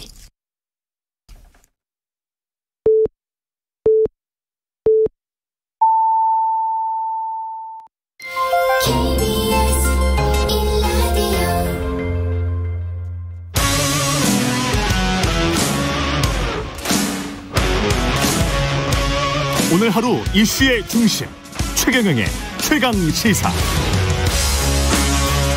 네, 어제 국민의힘 혁신위가 1호 혁신안을 발표했는데요. 기존의 공천관리위원회가 갖고 있던 공천 후보자 부적격 심사 권한을 윤리위원회로 넘긴다는 겁니다. 천하람 국민의힘 혁신위원에게 자세한 이야기 들어보겠습니다. 안녕하세요, 위원님. 네, 전남 순천의 천하람입니다. 예. 전남 순천에 당협을 위원장 하시고 있다는 말이잖아요. 그죠? 네, 살고도 있습니다. 서울을 자주 오긴 합니다만은. 네. 지금 혁신위의 1호 혁신안이. 네. 공천관리위원회가 갖고 있던 공천 후보자의 부적격 심사 권한을 윤리위원회로 넘긴다. 네. 이게 어떤 의미를 갖는지 잘 모르겠네요. 그리고 왜 이게 1호 혁신안이 돼야 되죠? 일단 제가 지방선거 공천을 공천관리위원으로서 한번 해봤습니다. 예. 그러니까 이제 그때 보면은요. 그러니까 일단 국민들의 관점에서도 아니 맨날 양당이 좀 이렇게 전과나 뭐 범죄 경력 이런 거 있는 사람들 공천 안 하겠다라고 하는데 매번 그런 사람들이 많이 공천이 되지 않습니까? 그러면 아니 이게 왜 이러는 거지? 뭐 당의 기준이 없나? 이렇게 생각하실 수 있습니다. 근데 실제로 각 당마다 당연히 기준이 있어요. 예. 그런데 공천관리위원회가 이 부적격 자격 심사를 하다 보니까 예를 들면 권력에 가까운 분이면 뭔가 좀 문제가 있을 것 같아도 자격을 인정해서 붙여주기도 하고 좀 원정적으로 한다는 거죠. 그렇죠. 반대로 또 권력에 밑보인 사람이면은 이게 그렇게까지 결격 사유인가 싶은 사람이 또 컷오프, 그러니까 부적격 판단을 받기도 하고 기준이 좀 지나치게 정무적 판단의 대상이 된 적이 많았습니다. 그러다 보니까 이 부적격 자격 심사 기능을 공관위에서 좀 떼어내서 좀 정말로 원칙대로 심사할 수 있도록 할 필요가 있다라는 걸 저희가 느꼈고요. 그래서 이거를 따로 그냥 자격심사위원회를 따로 만들까라고 했는데 그게 지금 민주당이 하는 방식이거든요. 예. 그런데 문제는 이 자격심사위원회도 공천할 때 또 똑같이 당대표가 임명하게 되면은 결국 또 정무적인 판단이 많이 개입될 수밖에 없어요. 그래서 저희가 당대표와 임기를 별도로 하는 독립된 기구에 이런 기능을 주면 좋겠다 했고, 이번에 윤리위가 많이 주목을 받은 김에 윤리위를 명실상부한 저희 당의 제대로 된 사법부로 좀 발전시키면서 이런 자격심사 기능까지 윤리위가 맡으면은, 조금 더 사법적이고 원칙적인 자격심사가 되지 않겠는가 해서 1호 혁신안을 그렇게 구성하게 됐습니다. 그러면 일의 프로세스 진행 절차가 어떻게 되는 거예요? 그러니까 윤리위에서 부적격하다라고 먼저 인정을 하면 그 사람들은 빼고 공관위에서 심사를 하는 겁니까? 나머지 사람들? 네, 그렇습니다. 그리고 저희가 조금 더 구체적인 내용들을 정리하겠지만은, 지금 저희 공천이 보면은 선거 거의 막판에 다 돼가지고 무슨 번갯불에 콩 구워 먹듯이 할 때들이 많습니다. 그러다 보니까 자격심사도 제대로 안 되죠. 그래서 저희가 이 윤리위 같은 경우는 상설기구이기 때문에 선거 직전이 아니라 선거가 꽤 많이 남았을 때부터 이 자격심사를 받을 수 있도록 해서 아예 예비후보 등록 이전에 자격심사에 대한 판단은 거의 끝내놓고 공천관리위원회는 이 사람의 경쟁력에 대한 판단만 할 수 있도록 좀 분업을 했으면 좋겠다. 이런 구상을 가지고 있습니다. 그러면 이양희 지금 윤리위원장이 이렇게 확대된 윤리위의 위원장을 계속 맡게 되는 건가요? 저희가 특정인을 염두에 두고 제도를 설정하는 것은 아닙니다만은, 그 이양희 위원장 같은 경우는 임기가 아마 올해 한 10월 정도로 끝나는 걸로 알고 있습니다. 예. 그래서 저희가 다음 윤리위원장이 임기도 한 3년 정도로 늘려가지고, 조금 다른 형태로, 그리고 윤리위원회 구성 같은 경우도 지금은 그냥 당대표나 윤리위원장이 원하는 사람들이면 누구나 할 수 있도록 하고 있는데, 예. 한 10년 이상 법조 경력이 있는 법조인이나 아니면 뭐 언론인이라든지 교수라든지 이런 식으로 자격 기준을 조금 더 엄격하게 해서 윤리위 자체를 조금 더 권위 있는 강화된 기관으로 만들어야겠다라는 생각도 가지고 있습니다. 이번 안 그리고 앞으로 나올 혁신위의 안들은 비대위가 승인을 하는 건가요? 의결을 하는 건가요? 이게 승인을 해줘야지 이게 사실은 제도로서 도입이 되는 겁니다. 그럼 만약에 그 다음에 이제 당대표를 전당대회에 뽑을 거 아니에요? 네. 근데 이제 비대위의 위원장이 승인이나 의결한 거는 그대로 계승이 되는 겁니까? 아니면은 혹시 당대표가 새로 와서 뭐 이럴 필요까지는 없을 것 같아. 그러면서 이렇게 바꿀 수 있는 겁니까? 네. 기본적으로 비대위에서 승인을 해서 제도화를 시켜놓으면 그걸 당대표가 마음대로 바꿀 수는 없습니다. 다시 이제 똑같이 바꾸기 위한 절차를 진행해야 되는 것이고요. 만약에 혁신위가 제안한 안이 비대위에서도 통과가 됐고 그게 또 타당한 안이다라고 하면 이걸 돌리는데도 그만큼 정치적인 부담이 있을 수밖에 없습니다. 그런 것들을 염두에 둔 것이고요. 특히 지금이 이제 비대위 체제 아니겠습니까? 그러니까 조영 위원장이 다음 당대표가 되실 가능성을 배제할 수는 없겠지만 그런 거에 있어서 자유로운 비대위이기 때문에 오히려 제도 그 자체에 대한 논의는 좀 중립적으로 잘 될 수 있지 않을까 하는 기대도 가지고 있습니다. 근데 조영 위원장이 최재형 혁신위원장에게 신중하게 뭔가 혁신안에 대해서 생각해달라는 의견을 전달했다. 채널A의 보도인데 이게 무슨 의미일까요? 아무래도 이제 현재 당이 조금 시끄러운 상황 아니겠습니까? 여러 가지로. 그러다 보니까 조금 이제 당에서 논란이 크게 될 만한 사안은 발표를 좀 늦춰달라라는 취지인 것 같습니다. 그런데 이게 저희가 그걸 듣는다고 해서 특별하게 혁신위의 논의 과정을 예를 들면 소극적으로 가져갈 생각은 없고요. 그냥 저희는 소신대로 하려고 합니다. 논쟁을 두려워해서는 혁신위가 활동을 할 수가 없겠죠. 화목한 혁신, 모두가 동의하는 혁신, 이런 건 사실 죽은 혁신이거든요. 그래서 저희가 그렇다고 억지로 파격적으로 하지 않겠지만은, 모두가 동의할 수 있는 거는 혁신위가 왜 필요하겠습니까? 그냥 당 사무처가 하면 되는 것이죠. 그러니까 저희가 당내에 건전한 논쟁을 불러일으킬 수 있을 만한 안들을 내는 것들 오히려 저는 개인적인 목표로 삼고 있습니다. 지난번에 지방선거할 때 기초자치단체 쪽에 적용을 했었나요? 그 공직후보자 기초자격평가 시험. 국민의힘이. 기초광역 의원들한테 적용했습니다. 그랬죠. 지금 이거를 나중에 국회의원, 광역단체장, 대선 후보까지도 확대하는 그런 방안도 있나요? 대선 후보까지는 조금 과한 것 같고요. 그래서 이제 저희 왜 가해요?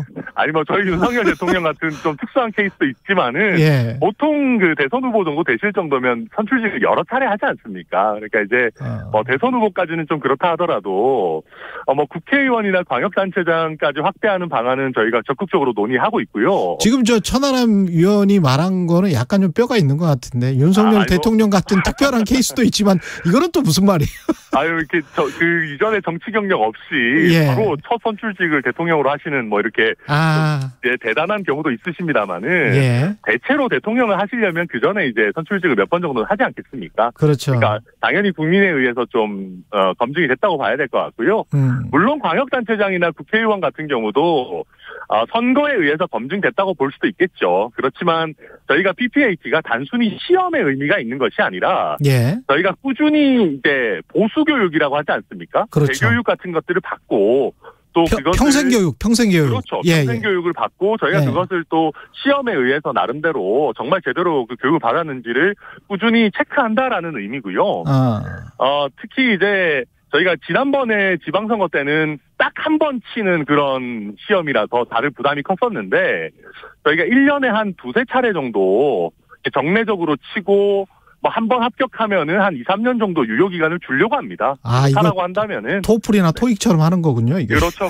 그리고 또 이게 지금은 초기이기 때문에 뭐 객관식 이런 걸로 하지만 조금씩 이제 그럼 제도가 발전이 되면은 뭐 예를 들면 대면 토론 시험이라든지 뭐 장문이라든지 이런 부분들로 발전도 할 수 있는 거기 때문에 혁신위가 그런 구체적인 시험 방안을 만드는 건 아니지만 이 재교육, 보수교육을 하는 정당이다. 꾸준히 공부하는 정당이다라는 방향으로 나아가는 거는 뭐 필요하다고 생각하고 있습니다. 나쁘지 않은 것 같아요. 근데 그 이준석 전 당대표가 도입한 거라서 비토 정서가 좀 있지 않을까요?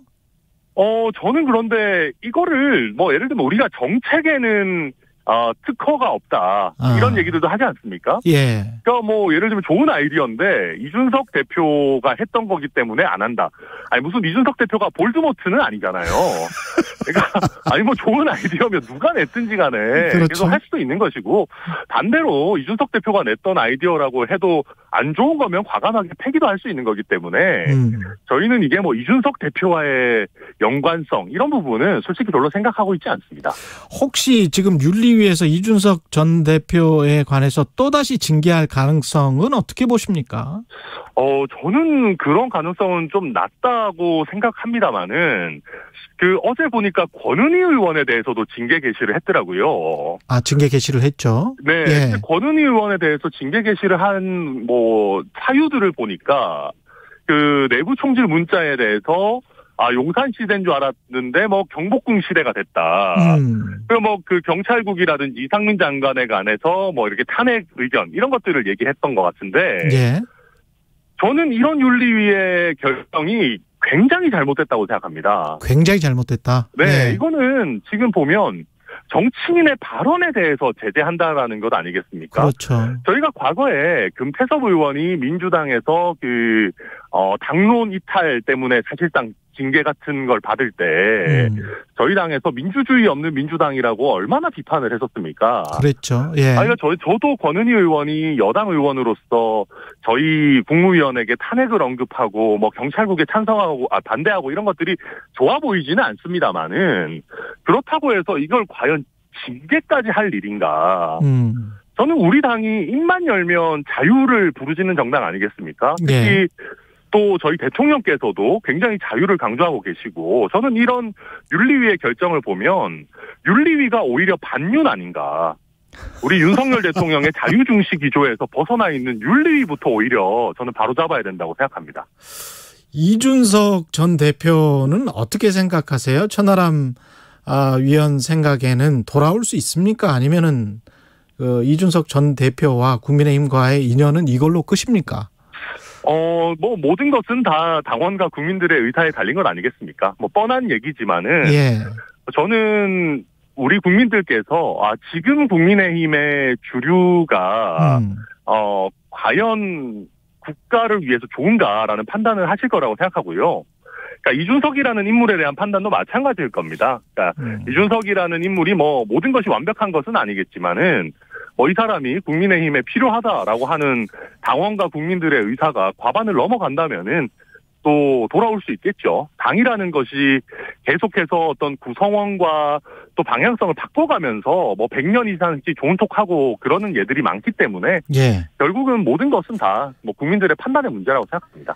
지금 말씀하신 지금 국민의힘의 주류라고 하면 이준석 전 당대표를 제외한 당내 중진 의원들 중에서 당대표에 출마할 가능성이 거론되는 그런 의원들을 말씀하시는 거죠? 네, 그렇습니다. 예, 그분들이 주류라는 것이고 그렇게 가는 게 국민들한테 어떤 판단을 받을 것인가에 관해서는 좀 당원들이 생각을 해봐야 된다. 그런 말씀이시네요.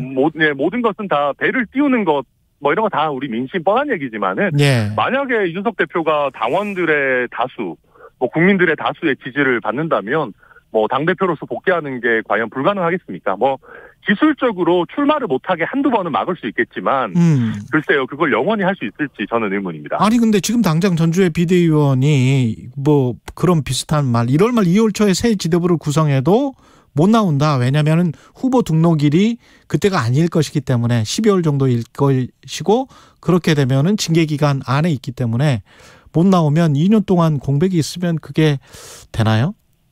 네, 저도 당장 다음 전당대회에 나올 수 있을지 여부는 모르겠습니다. 제가 기술적으로 한두 번은 막을 수 있다라는 것도 그런 취지고요.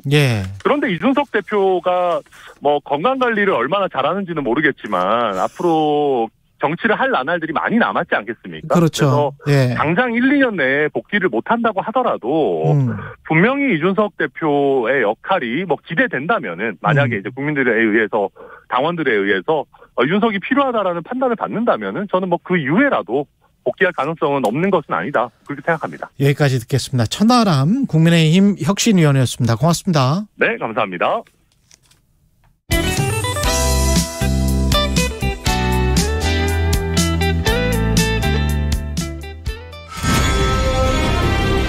공정, 공익, 그리고 균형. 한 발짝 더 들어간다.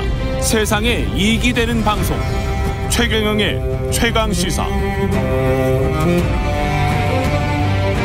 네, 대통령 경호처가 경남 양산 평산마을 문재인 전 대통령 사저 인근의 경호구역을 사저 울타리에서 최대 300m로 확장 재지정했습니다. 경호처의 이번 결정이 여야 협치의 마중물이 될 수 있을지 박수현 전 청와대 국민소통수석에게 들어보겠습니다. 안녕하세요.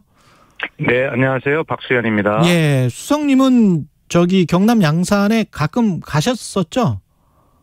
예, 저는 퇴임하시던 날 5월 10일 양산 사저에 대통령을 모셔다 드리고 그 다음 날 올라왔고요. 이번 여름 중에는 아직 가보진 못했습니다. 아, 그러셨군요. 그러면 지금 어떤 시위 상황이란지 이런 거는 영상을 통해서 보셨겠습니다, 주로. 예, 자세히 전해 듣고 있고요. 영상도 보고 있고 그렇습니다. 그 사저 경호를 강화하겠다고 밝혔는데 일단 결정에 대해서는 어떻게 평가하시는지 궁금하네요. 예, 일단 잘한 일이고요. 윤석열 대통령께서 잘하셨다 이 평가를 하고 싶습니다만, 그러나 문제는 우리 대한민국의 현 주소에 대해서 한번 깊이 고민하지 않을 수가 없지요. 이런 문제가 상식과 도리에 의해서 해결되는 것이 아니고 법과 강제 그리고 대통령의 지시에 의해서 해결된다는 것이 우선 현재 대한민국의 위상이나 수준을 생각할 때 참으로 안타깝다는 말씀을 꼭 드리고 싶어요. 그리고 대통령께서 이런 결정을 하신 것에 대해서 흔히 이럴 때 만시지탄이라고 하는 말을 많이 하잖아요. 저도 똑같은 이야기를 하고 싶은데 왜 그러냐면 애초에 이 문제가 불거졌을 때 윤석열 대통령의 답변, 약식 기자회견에서의 답변이 이 문제를 더 강화시키고 유지시킨 측면이 있다고 저는 그렇게 개인적으로 보고 있습니다. 지난 6월 7일 날 대통령께서 출근길 답변을 통해서 대통령 집무실도 시위가 허가되는 판이니까 다 법에 따라 되지 않겠습니까? 이렇게 마치 원칙을 말씀하셨지만 따지고 보면 남일 이야기하듯이 말씀을 하신 측면이 이 문제를 더욱 악화시킨 측면이 있다. 저는 개인적으로 그렇게 판단합니다. 예, 맞습니다. 대통령실 앞에서 시위할 수 있죠. 그것은 현 대통령의 의무라고 저는 생각합니다. 그러나 현 대통령의 의무를 다하고 퇴임하신 전 대통령이 평화를 누릴 권리도 있는 것 아니겠습니까? 현 대통령의 의무를 전 대통령의 권리와 동일시한 듯한 이런 윤석열 대통령님의 약식 기자회견의 이 말씀이 이 문제를 좀 해결을 어렵겠다라고 하는 점을 저는 분명하게 개인적으로 지적하고 싶습니다. 윤석열 대통령이 국회의장단 만찬 자리에서 김진표 국회의장이 직접 건의를 했고 이걸 받아들이는 형식이었는데 그게 이제 김진표 국회의장은 이거를 건의를 했을 때는 문재인 전 대통령이나 그런 분들에게 혹시 다른 어떤 대통령실에 청와대에 있었던 분들에게 어떤 고민이나 이런 거를 고통을 좀 호소를 들었었던 걸까요?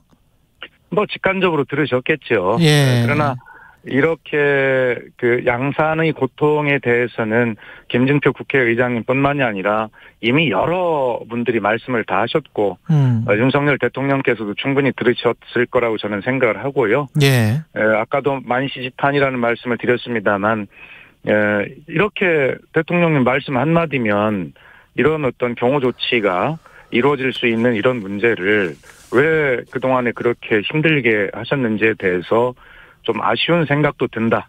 뭐 때늦은 조치이나 뭐 잘하셨다 평가를 하지만 만시지탄이라고 아쉬움도 함께 말씀을 드리는 것이 이렇게 하실 수 있는 것을 왜 그동안 안 하셨는지에 대해서 좀 문재인 전 대통령과 함께 일을 했던 참모로서 좀 그런 아쉬움도 함께 든다는 뜻입니다. 그러나 크게 봐서는 사회자께서 모두에서 말씀도 계셨습니다만 이런 뭐 일들을 통해서 또 우리 사회가 서로 배려하고 서로를 입장을 바라볼 줄 아는 그런 사회로 나아가고 정치도 또 여야 협치로 나아가는 뭐 그런 직접 계기가 될는가는 모르겠습니다만 예.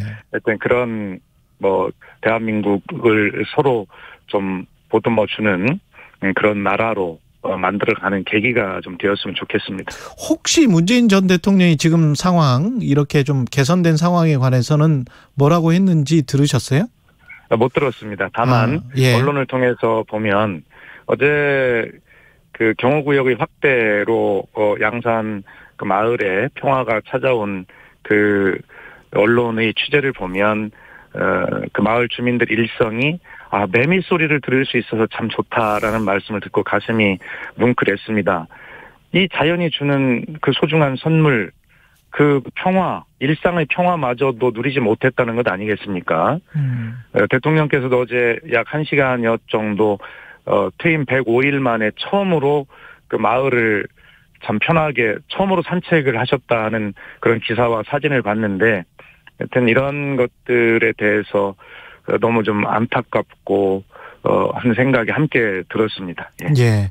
김진표 국회의장이 또 여야 중진협의체 구성해서 뭔가 국회가 교착 상태에 빠져 있을 때 해소하는 데 도움을 주겠다는 구상을 밝혔는데 네. 민주당 내에서도 약간 좀 반대하는 목소리가 있는 것 같고 박수현 의원님은 어떻게 생각하시는지 궁금하네요. 아마 그런 대화의 채널들을 서로 만들고 하는 노력은 매우 중요하다고 생각하고 실제로 좋은 영향도 미칠 거라고 생각을 합니다. 예. 우선 지난 정부 때 그 뭐 여야 정협의체라고 하는 그런 대화 채널을 대통령께서 제안하시고 여러 차례 시도도 했고 한두 번 대화도 있었습니다만 잘 되질 않았잖아요. 그러나 이런 어떤 대화를 시도하고 노력한다는 것은 굉장히 중요한 의미가 있고요. 다만 민주당 일각에서 하는 이야기는 지금 현재 민주당의 전당대회로 당 대표, 지도부를 구성하는 선거를 하고 있는 중에 그런 제안을 했다는 것은 좀 시기적으로 적절치 않다라는 지적은 타당성이 있어 보이고요. 또 국민의힘도 역시 바로 뭐 전당대 일정이 확정될 것 아니겠습니까? 예. 그러나 김진표 국회의장님 말씀도 어떤 그 여야 간의 대표성이 있는 지도부의 어떤 대화 채널 이런 것과 별도로 다른 걸 하겠다는 뜻은 아니셨을 것입니다. 새로운 지도부들이 구성이 되고 그 대화의 채널이 막혔을 때 여야 중진들이 머리를 맞대고 한번 길을 좀 내보겠다라고 하는 그런 본질적 취지에는 공감을 하고요. 또 민주당도 뭐 그런 김진표 국회의장의 제안에 대해서 뭐 지금 당장 뭐 지도부 선거를 하는데 왜 지금 그런 말씀하시냐라고 그렇게 반응하실 필요는 없을 것 같습니다. 잘 그런 대화 채널 마련해서 새로 각각 구성되는 여야의 지도부의 어떤 대화의 채널이 막혔을 때 그런 어떤 새로운 돌파구를 마련하는 노력들은 당연히 있어야 될 거라고 생각하고 김진표 의장께서도 그런 상황에서의 어떤 역할을 말씀하신 것으로 그렇게 이해합니다. 그리고 민주당 전당대회 진행 과정에서 최고위원 후보로 나섰던 윤영찬 의원이 탈퇴를 하면서 다수 최고위원들이 민심이 아니라 특정 후보에 줄을 서고 있다. 사당화가 되고 있다. 이런 표현을 했단 말이죠. 어떻게 보세요? 글쎄 뭐 그런 것에 대해서 제가 입장을 밝히는 것은 적절치 않습니다. 예. 다만 민심과 당심을 어떻게 구분할 것이냐 하는 문제에 대해서 누구도 명쾌한 답을 가질 수는 없지요. 아마 선거 기간 중에 후보의 이해 분리에 따라서 여러 가지 평가를 할 수 있고 말씀도 하실 수 있을 것입니다만, 예. 그것은 선거 기간 중에 다 하실 수 있는 여러 가지 말씀이라고 이해는 할 수 있습니다. 그러나 대체로 당심과 민심을 일치시키려는 노력은 어느 당이든 당연히 다 해야 할 의무라고 저는 생각을 하고요. 지금 쉽게 해서 이재명 후보 어떤 대세론 이런 예. 것이 이제 굳어졌다 이렇게 평가들이 나오던데요. 아마 저는 그런 현상이 아마 윤석열 대통령의 지지율이 정말 바닥까지 내려가는 그런 국정 동력이 떨어진 상황에서 대다수 민주당의 당원들은 민주당이 확실하게 단결하고 중심을 잡으면 이렇게 어떤 윤석열 대통령도 견제를 하고 또 국가의 운영도 바로잡는 구심점이 될 수 있겠다라고 하는 현재 대통령이 국정 동력이 떨어진 상황에서 민주당의 역할에 대한 당원들의 어떤 그런 판단이 작용한 것이 아닌가 이렇게 보고요.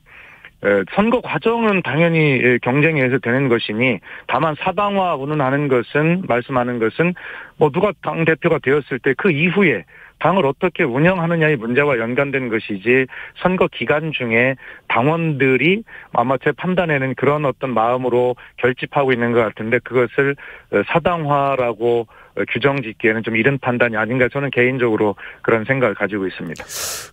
언론 보도들에서 이제 검찰이 북송 서해 피격 사건 원전 폐쇄 관련해서 이제 대통령 기록물관 압수수색하고 이런 것들이 결국은 문재인 전 대통령에 향하고 있다 이런 분석 평론들이 나오고 있는데 어떻게 네. 생각하시는지 그것도 궁금합니다. 청와대 계셨으니까. 대통령 기록관 기록물 이렇게 법에 의해서 관리하는 이유가 있을 겁니다.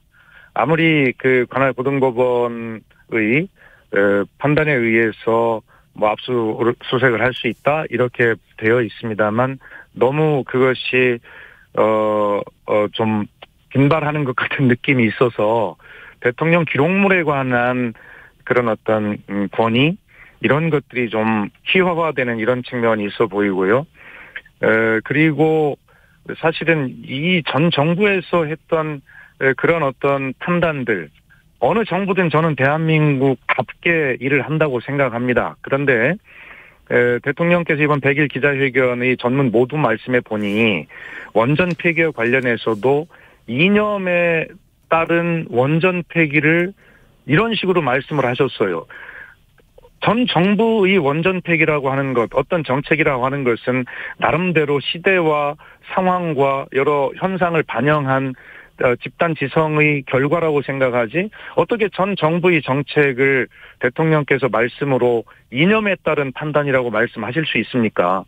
그렇게 판단하시고 그리고 예를 들어서 지금 대통령 기록물이나 이런 것들을 이렇게 쉽게 압수수색을 동시다발적으로 나서는 모습은 결코 바람직하지 않아 보인다. 그것은 어떤 전 정부에 대한 정치 보복이라고 하는 비판을 아마 쉽게 받을 수도 있는 그런 문제이기 때문에 이런 문제에 대해서 좀 신중했으면 좋겠고 그리고 특히 어떤 정책에 대해서 가치들이 서로 상존하고 있을 때 그 상대의 가치와 우리 가치를 함께 정말 논의해보고자 하는 사회적 합의 과정 이런 것들을 잘 만들어 가야지 대통령께서 직접 말씀으로 이념에 따른 원전 폐기다 이렇게 딱 규정을 해버리는 순간 우리 사회가 앞으로 나아갈 길이 막힌다 저는 그렇게 생각하고 그런 현재의 상황이 그러니까 언론에서는 전 정부를 칼끝을 향하고 있다. 정치 보복이다. 이런 판단을 받는 것 아니겠습니까? 네. 딱 1분밖에 안 남았는데 지금 다 모든 대통령실은 대한민국답게 운영되고 있다. 이런 말씀을 아까 하셨거든요.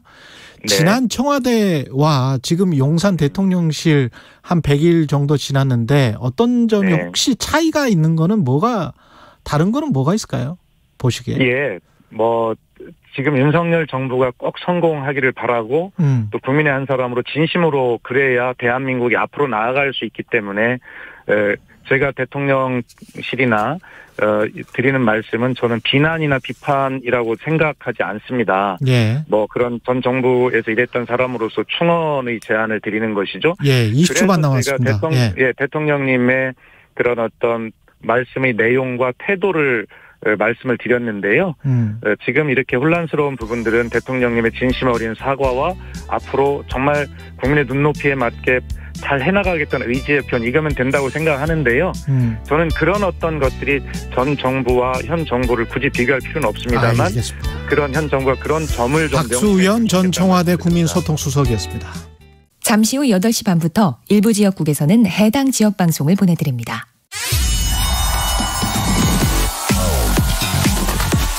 여러분, 경제가 어려워서 너무 힘드시죠? 그래서 준비했습니다. 대한민국 경제 오디션 내가 경제스타 K. 경제와 관련된 이야기라면 모두 환영합니다. 총 상금 6천만 원을 준비했습니다.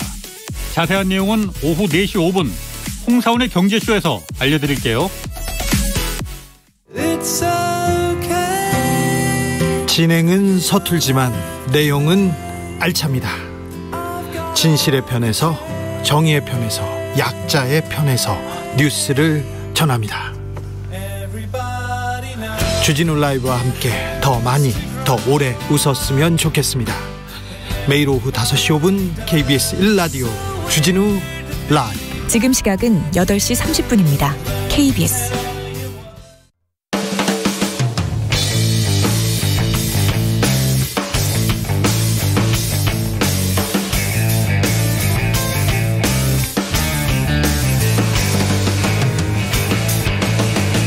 최경영의 최강 시사.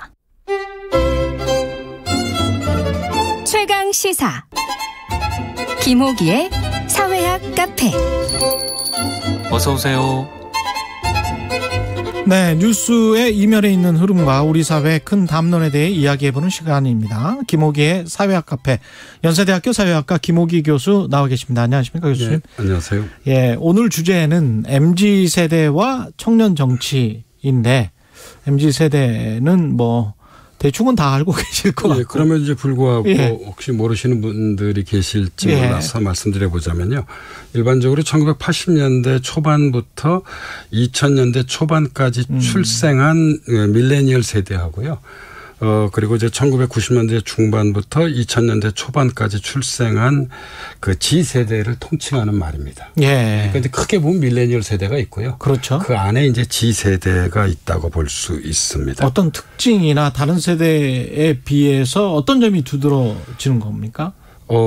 세 가지를 좀 말씀드릴 수 있을 것 같아요. 예. 첫 번째로는 이제 제가 이게 지난해 썼던 칼럼이기도 한데 저는 MZ세대의 시대를 나의 시대라고 과감하게 한번 규정해 봤습니다. 나의 시대. 우리의 시대가 아니라 나의 시대인 거죠. 그래서 오늘날 젊은 세대들의 경우에는 나를 통과하지 않는 뭐 개혁이나 혁명이 모든 것들이 다 의미가 없습니다. 내가 제일 중요한 거죠.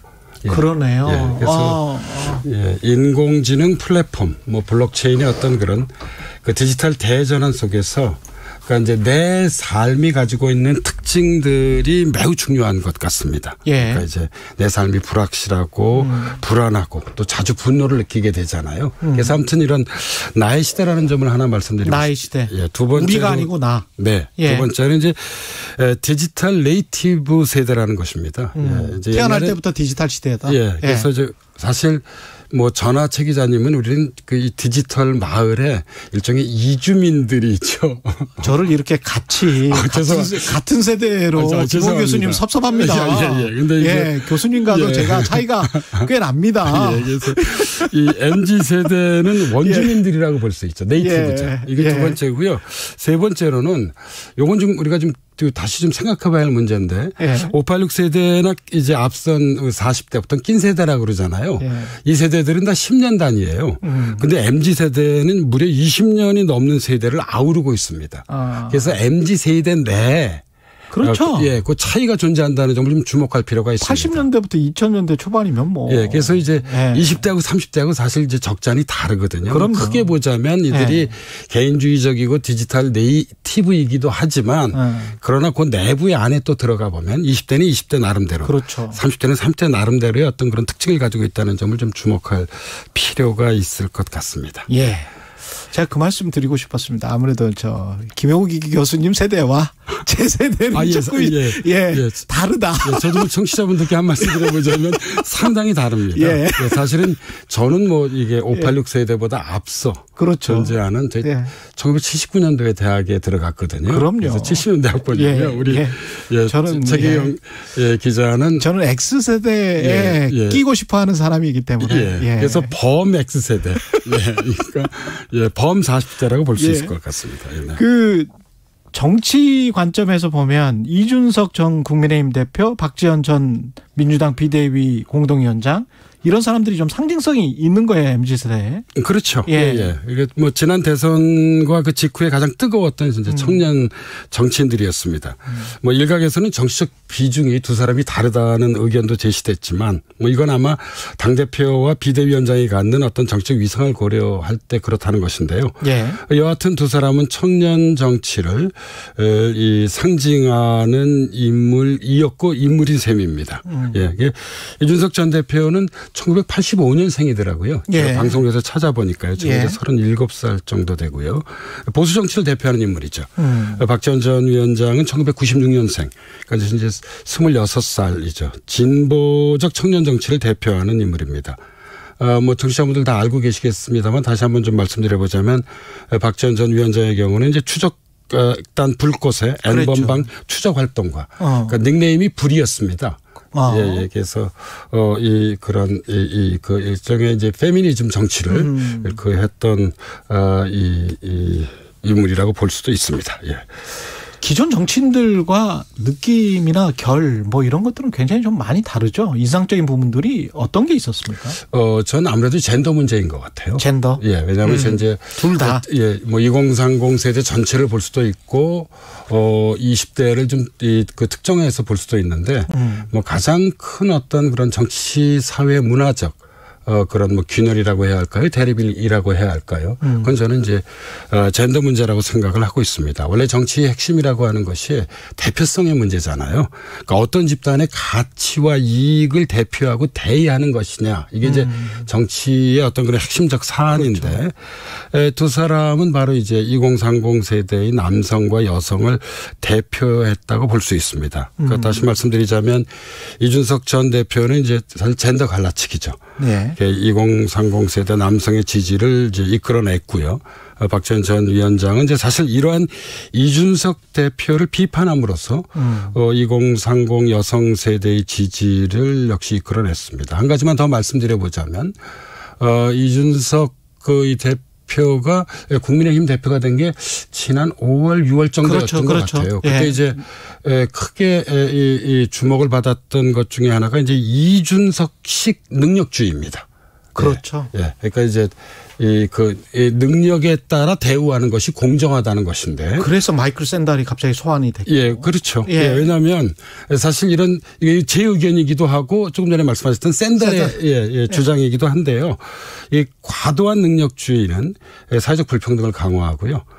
그리고 공동체적 연대를 훼손할 수 있는 위험이 있습니다. 그렇습니다. 이제 이게 저나 샌달 같은 사람들의 생각을 지지하는 이 뭐 586 세대 그리고 이제 그 40대의 낀 세대 하고 이제 어떤 그런 이준석식 능력주의하고 좀 이렇게 뭐 긴장 갈등 이런 것들이 이제 발생한 매우 중요한 그런 지점이고요. 그러니까 공정에 대해서 우리나라의 경우 세대에 따라 어떻게 기준이 다른 거죠? 이해가 다른 거죠. 이해가 다르고. 그런 점들을 잘 보여줬습니다. 그런 것들이 뭐 드라마에서 드문드문 나타나기도 하더라고요. 요새 아주 인기가 높았던 드라마 같은 경우에도 그런 것들이 나타나고 그러던데 결과적으로 보면 뭐 기성 정치가 이준석 당대표 전 당대표의 상황도 그렇고 박지원 위원장도 마찬가지고 뭐 기성 정치에 사실은 또 도태돼버린 측면도 좀 있지 않습니까? 지금 상황이? 근데 이제 저 두 사람이 상황이 좀 다르다는 점을 좀 주목할 필요가 있어야 주목해야 될 것 같습니다. 이준석 대표의 경우의 문제의 핵심은 두 가지입니다. 하나는 이제 이준석 대표에게 제기되는 의혹의 사실 여부 문제가 있고요. 다른 하나는 정부와 여당 내부의 어떤 사실 적나라한 거죠. 지금 권력 투쟁의 문제, 문제가 있습니다. 사실 의혹의 사실 여부는 경찰 수사 결과로 드러나겠지만, 그러니까 이 대표는 정치인이라는 점에서 이에 대한 좀 해명을 하고 이에 대한 정치적 책임을 전 질 필요가 있다. 법적 책임에 좀 앞서 존재하는 것이잖아요. 정책 책임이라는 것이. 그렇죠. 그런 생각을 갖고는 있습니다. 하지만 다른 한편인 권력 투쟁의 측면에서 보면 지금 정부와 집권 여당 내에 너무 일찍 벌어진 것이죠. 그러니까 대개 집권 전반기에는 대통령을 중심으로 이른바 이 정부와 여당이 단일 대우를 이제 보여주기 마련인데요. 현재 이제 이준석 리스크가 발생을 했고요. 그게 현재 진행 중인 것 같습니다. 한 가지 주목할 것은 이제 최근 이준석 대표의 대응에 관한 것인데, 이에 대한 저는 이제 중도 세력과 진보 세력의 어떤 그런 반응을 좀 주목해 봤는데요. 그동안 이제 이준석 대표가 뭐 젠더 갈라치기나 이준석식 능력주의를 좀 보여줬잖아요. 그래서 그렇게 이준석 대표에게 호의적이지는 않은 것 같아요. 적어도 진보 세력과 중도 세력의 경우는요. 그렇죠. 반면에 그렇죠. 박지원 전 위원장의 경우는 지난 이 지방선거 막바지에 이 586 세대 용태론을 제기했잖아요. 저는 이게 매우 결정적이었다고 생각합니다. 왜냐하면 뭐 평소에 이런 문제 제기를 했으면 저는 뭐 많은 그런 이 수용과 지지를 받았을 거라고 생각을 하는데, 사실 선거 막바지였잖아요. 그래서 우리가 이제 정치에 있어서 문제를 제기할 때 시점이 매우 중요합니다. 그렇죠. 그러니까 문제 제기한 방향은 옳았지만 전략적으로는 좀 미숙했던 것으로 보입니다. 그래서 기성 정치인들이 보기에는 좀 어떤 미숙함의 패러다임으로 이제 이 전 대표나 박 전 위원장을 생각하는 것 같아요. 그런데 뭐 저는 이제 정치권 밖에 있는 사람이라서 제가 보기에는 원래 미숙과 패기는 동전의 양면입니다. 그렇죠. 그러니까 이게 원래 그러니까 이 천재계 20대가 뭐 패기도 있고 그렇죠. 또 성숙해 있으면 그 사람 진짜 천재죠. 미숙하지만 패기를 가지고 도전하는 것입니다. 그리고 이제 정치가 발전하는 거라고 생각을 해요. 그렇습니다. 우리나라에서 이제 세대 교체가 이제까지 2번 정도 있었던 것 같아요. 한 번은 1970년대 그 40대 기술원이죠. 당시 김영삼, 김대중, 이철승 의원이 주도했는데. 이 가운데 두 분은 대통령이 됐죠. 오랜 시간 뒤에 이제 됐죠. 그리고 다른 한 번은 2000년 전후에 386 세대의 등장이었습니다. 여권에서 존칭을 생략하면 오세훈, 나경원, 이 원희룡 등이 등장했고요. 그다음에 야권에서는 임종석, 송영길, 우상호 등이 등장했습니다. 그런데 저는 이제 현재 20년이 지났잖아요. 2000년도 전후하고 이렇게 시간을 이제 이렇게 우리가 따져보면 그래서 이 586 세대가 주도하는 정치가 현재 좀 수사적으로 얘기하면 긴 꼬리를 남기고 있는 국면이라고 생각합니다. 이 과감하게 얘기하자면 저는 황혼이라고 생각합니다. 황혼이다.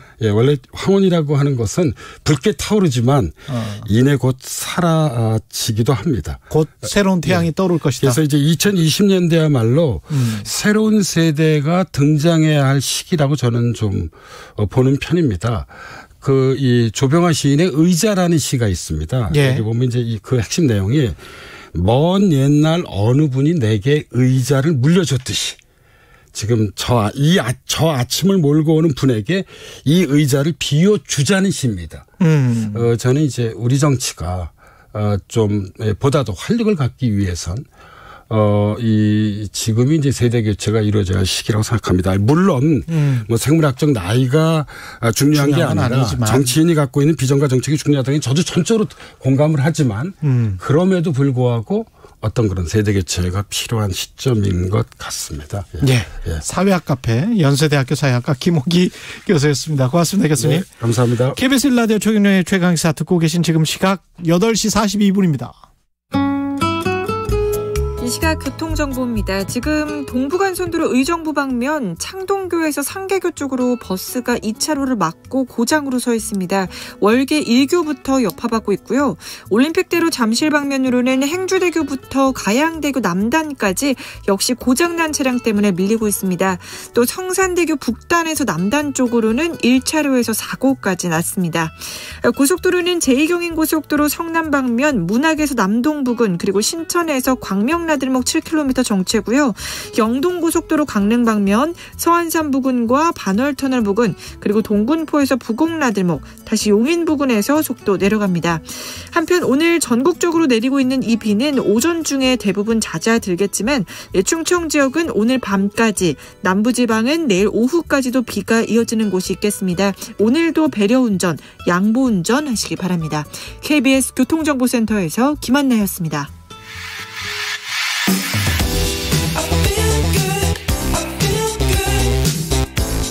세상에 이익이 되는 방송 최경영의 최강시사.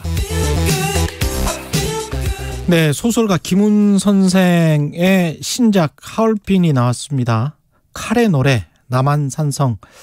예, 아주 명작들이었는데 어둡고 혼란한 시대에 동양평화라는 신념을 지키기 위해 치열한 고민을 했던 청년 안중근의 이야기입니다. 안중근의 삶, 안중근의 고뇌를 신작 하얼빈을 통해 그려낸 소설가 김훈 선생 전화로 연결돼 있습니다. 안녕하십니까, 선생님? 네, 저 김훈입니다. 안녕하세요. 예. 건강은 좀 괜찮으세요? 네, 작년에 좀 아팠었는데 예. 지금 의사 선생님 하라는 대로 했더니 많이 좋아졌습니다. 의사 선생님 하라는 대로 했더니 많이 좋아지시고 그 좀 이 하얼빈은 그럼 언제 쓰신 거예요?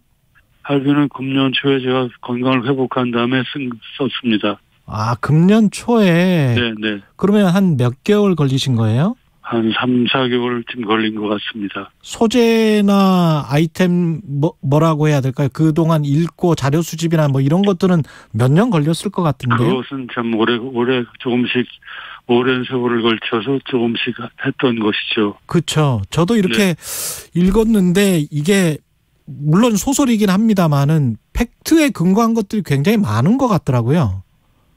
네, 그 사실들은 이제 기록된 그 문헌에 의지해서 썼고, 그다음에 여러 가지 디테일이나 등장인물들의 내면 구성 그런 것들은 이제 제가 소설로 쓴 것이죠. 작가의 말 중에 이런 게 있습니다. 안중근의 빛나는 청춘을 소설로 써보려는 것은 내 고단한 청춘의 소망이었다. 네. 왜 안중근이 그렇게 끌리셨어요? 제가 대학 다닌 시절에 안중근 신문 조서를 읽어봤는데, 거기에는 정말 이 세계 악의 구조에 도전하는 한 젊은이의 그 순수한 열정과 분노 그런 것들이 생생하게 그려져 있더군요. 그래서 거기서 큰 충격을 받았고 그 충격을 일생 동안 간직하고 있다가 한 50년 후에 겨우 쓰기 시작했습니다. 혹시 그 신문 조서의 어떤 구체적인 단어나 문장 중에 선생님의 마음을 어떤 휘어잡았던 그런 것들이 있습니까? 그런 것들은 뭐 가득한데 몇 개 예를 들면은 검사가 이제 안중근 처자식의 사진을 들이대면서 당신이 네가 이 처지가 되어가지고 이 처자식의 사진을 보면 어떤 느낌이 드느냐 이렇게 물어봐요. 그 검사는 조선인 검사입니까? 아니 일본인 검사. 미조부치라는 일본인 검사. 안중근은 이제 심리적으로 무너뜨리려고 하는 것이죠. 그것은. 그러니까 안중근은 뭐라고 대답하냐면 아무렇지도 않다. 라고 말하는 것이죠. 자기 엄청난 고뇌와 갈등을 다 숨겨놓고 아무렇지도 않다. 이렇게 대답을 해요. 당시 너는 이도를 쏠 때 어디를 겨누었느냐. 그러니까 나는 가슴을 겨누었다. 이렇게 대답하는 거예요. 나는 정말 사리가 있었다 이거죠. 그리고 너는 이도를 죽인 다음에 자살하려고 했느냐.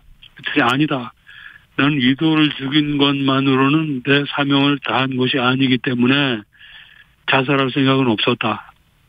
이런 진술을 하는 것은 정말 놀랍고 순수하고 또 가슴 아픈 일이죠. 아까 그 악의 구조를 말씀을 하셨단 말이죠. 네. 이게 한나 아렌트 같은 평범한 일상의 악의 구조입니까? 아니면 일탈적인 악을 이제 세계화된 악의 구조인 것이죠. 그럼 일상적인 악이네요. 네. 예. 일상적이고도 또 세계적인 악의 구조인 것이죠. 그러니까 거기에는 이제 가령 일본 제국주의에서 대표되는 그런 것들이죠. 이 세상을 이제 문명 개화하겠다는 명분으로 자기의 그 패권 밑에다가 이렇게 복종시키려는 것이죠. 그러니까 문명 개화의 명분과 그 약육강식의 그 욕망, 야욕 이런 것들이 겹쳐져 있는 것이죠. 안중근은 이제 거기에 대해서 이제 육탄으로 저항했던 것이죠.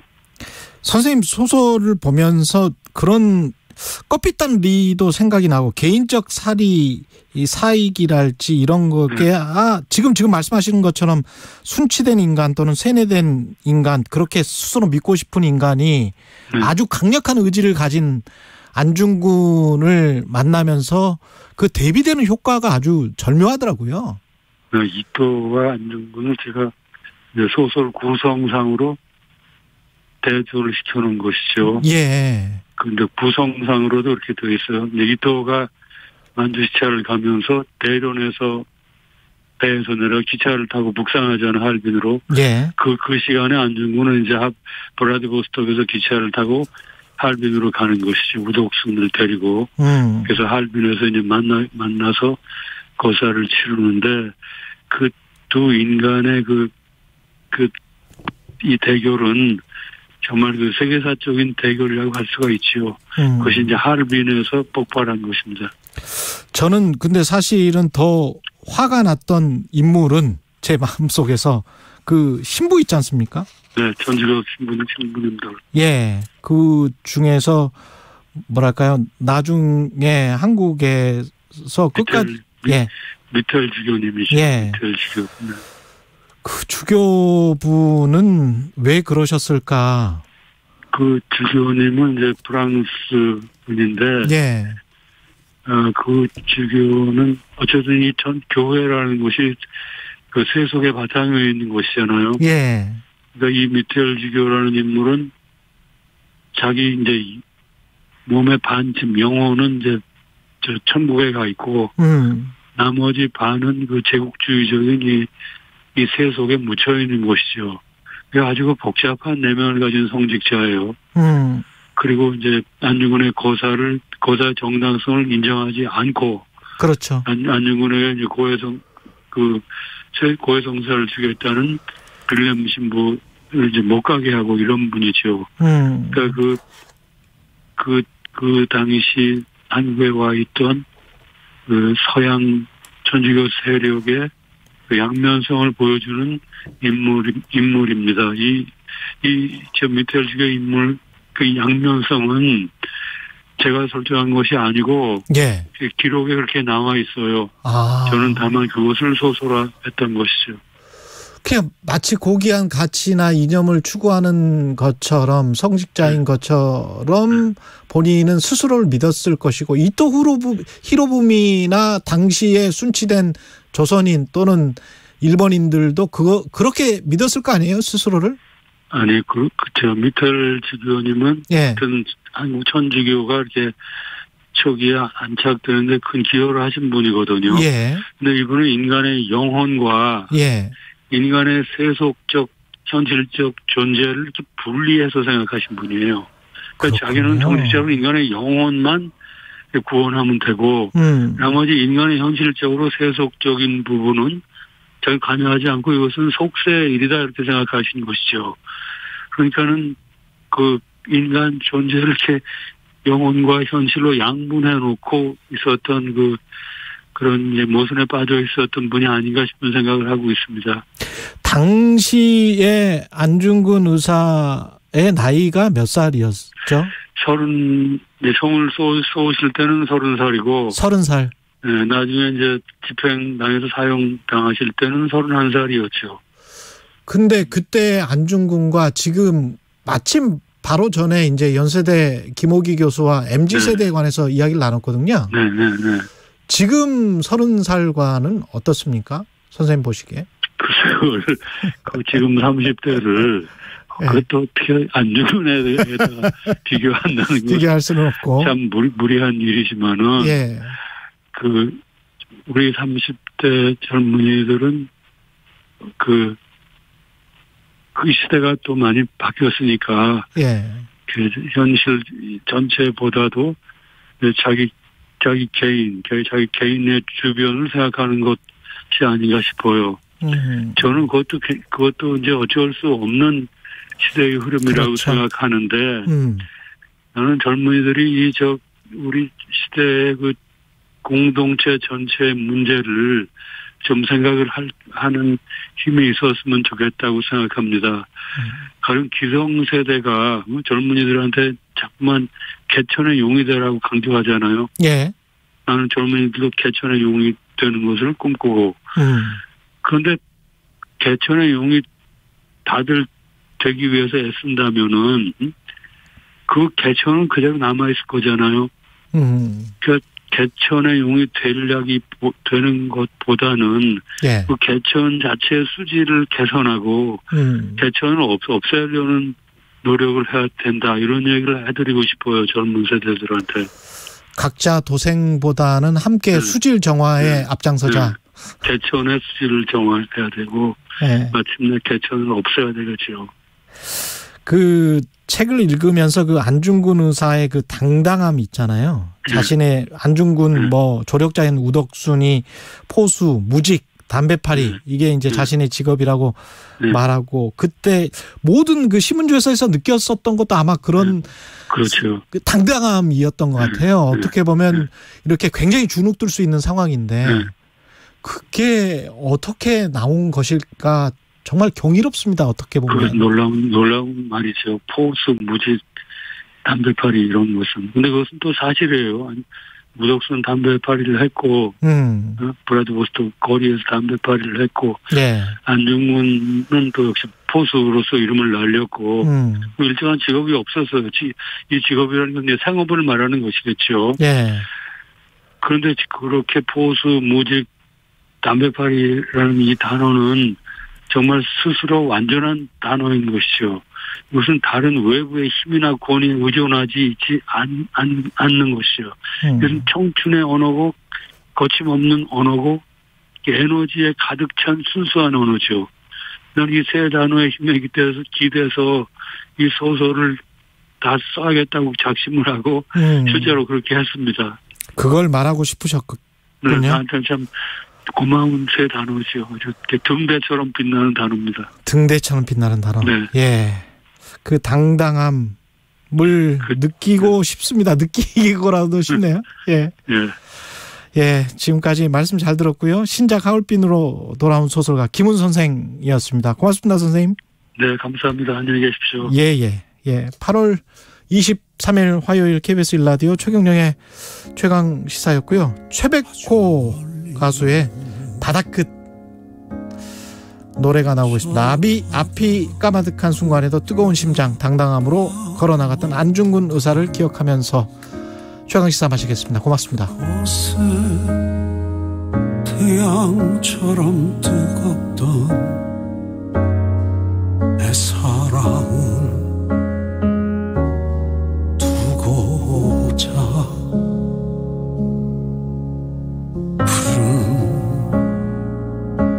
바람만 부는 만남도 이별도 의미 없는 코로나19가 면역 감소와 새로운 변이 확산으로 다시 증가하고 있습니다. 이에 따라 방역도 다시 강화되는데요. 고위험군 보호를 위해 요양병원, 시설 등의 모든 종사자를 대상으로 주일에 PCR 검사가 시행되고 요양시설 대면면회 대신 비접촉 면회만 허용됩니다. 중증화 예방을 위해 백신 4차 접종 대상자가 50대, 18세 이상의 기저질환자로 확대되고 장애인 시설과 노숙인 시설까지로 접종 대상도 넓어집니다. 확진자에 대한 7일 의무격리와 실내 마스크 의무 착용도 유지됩니다.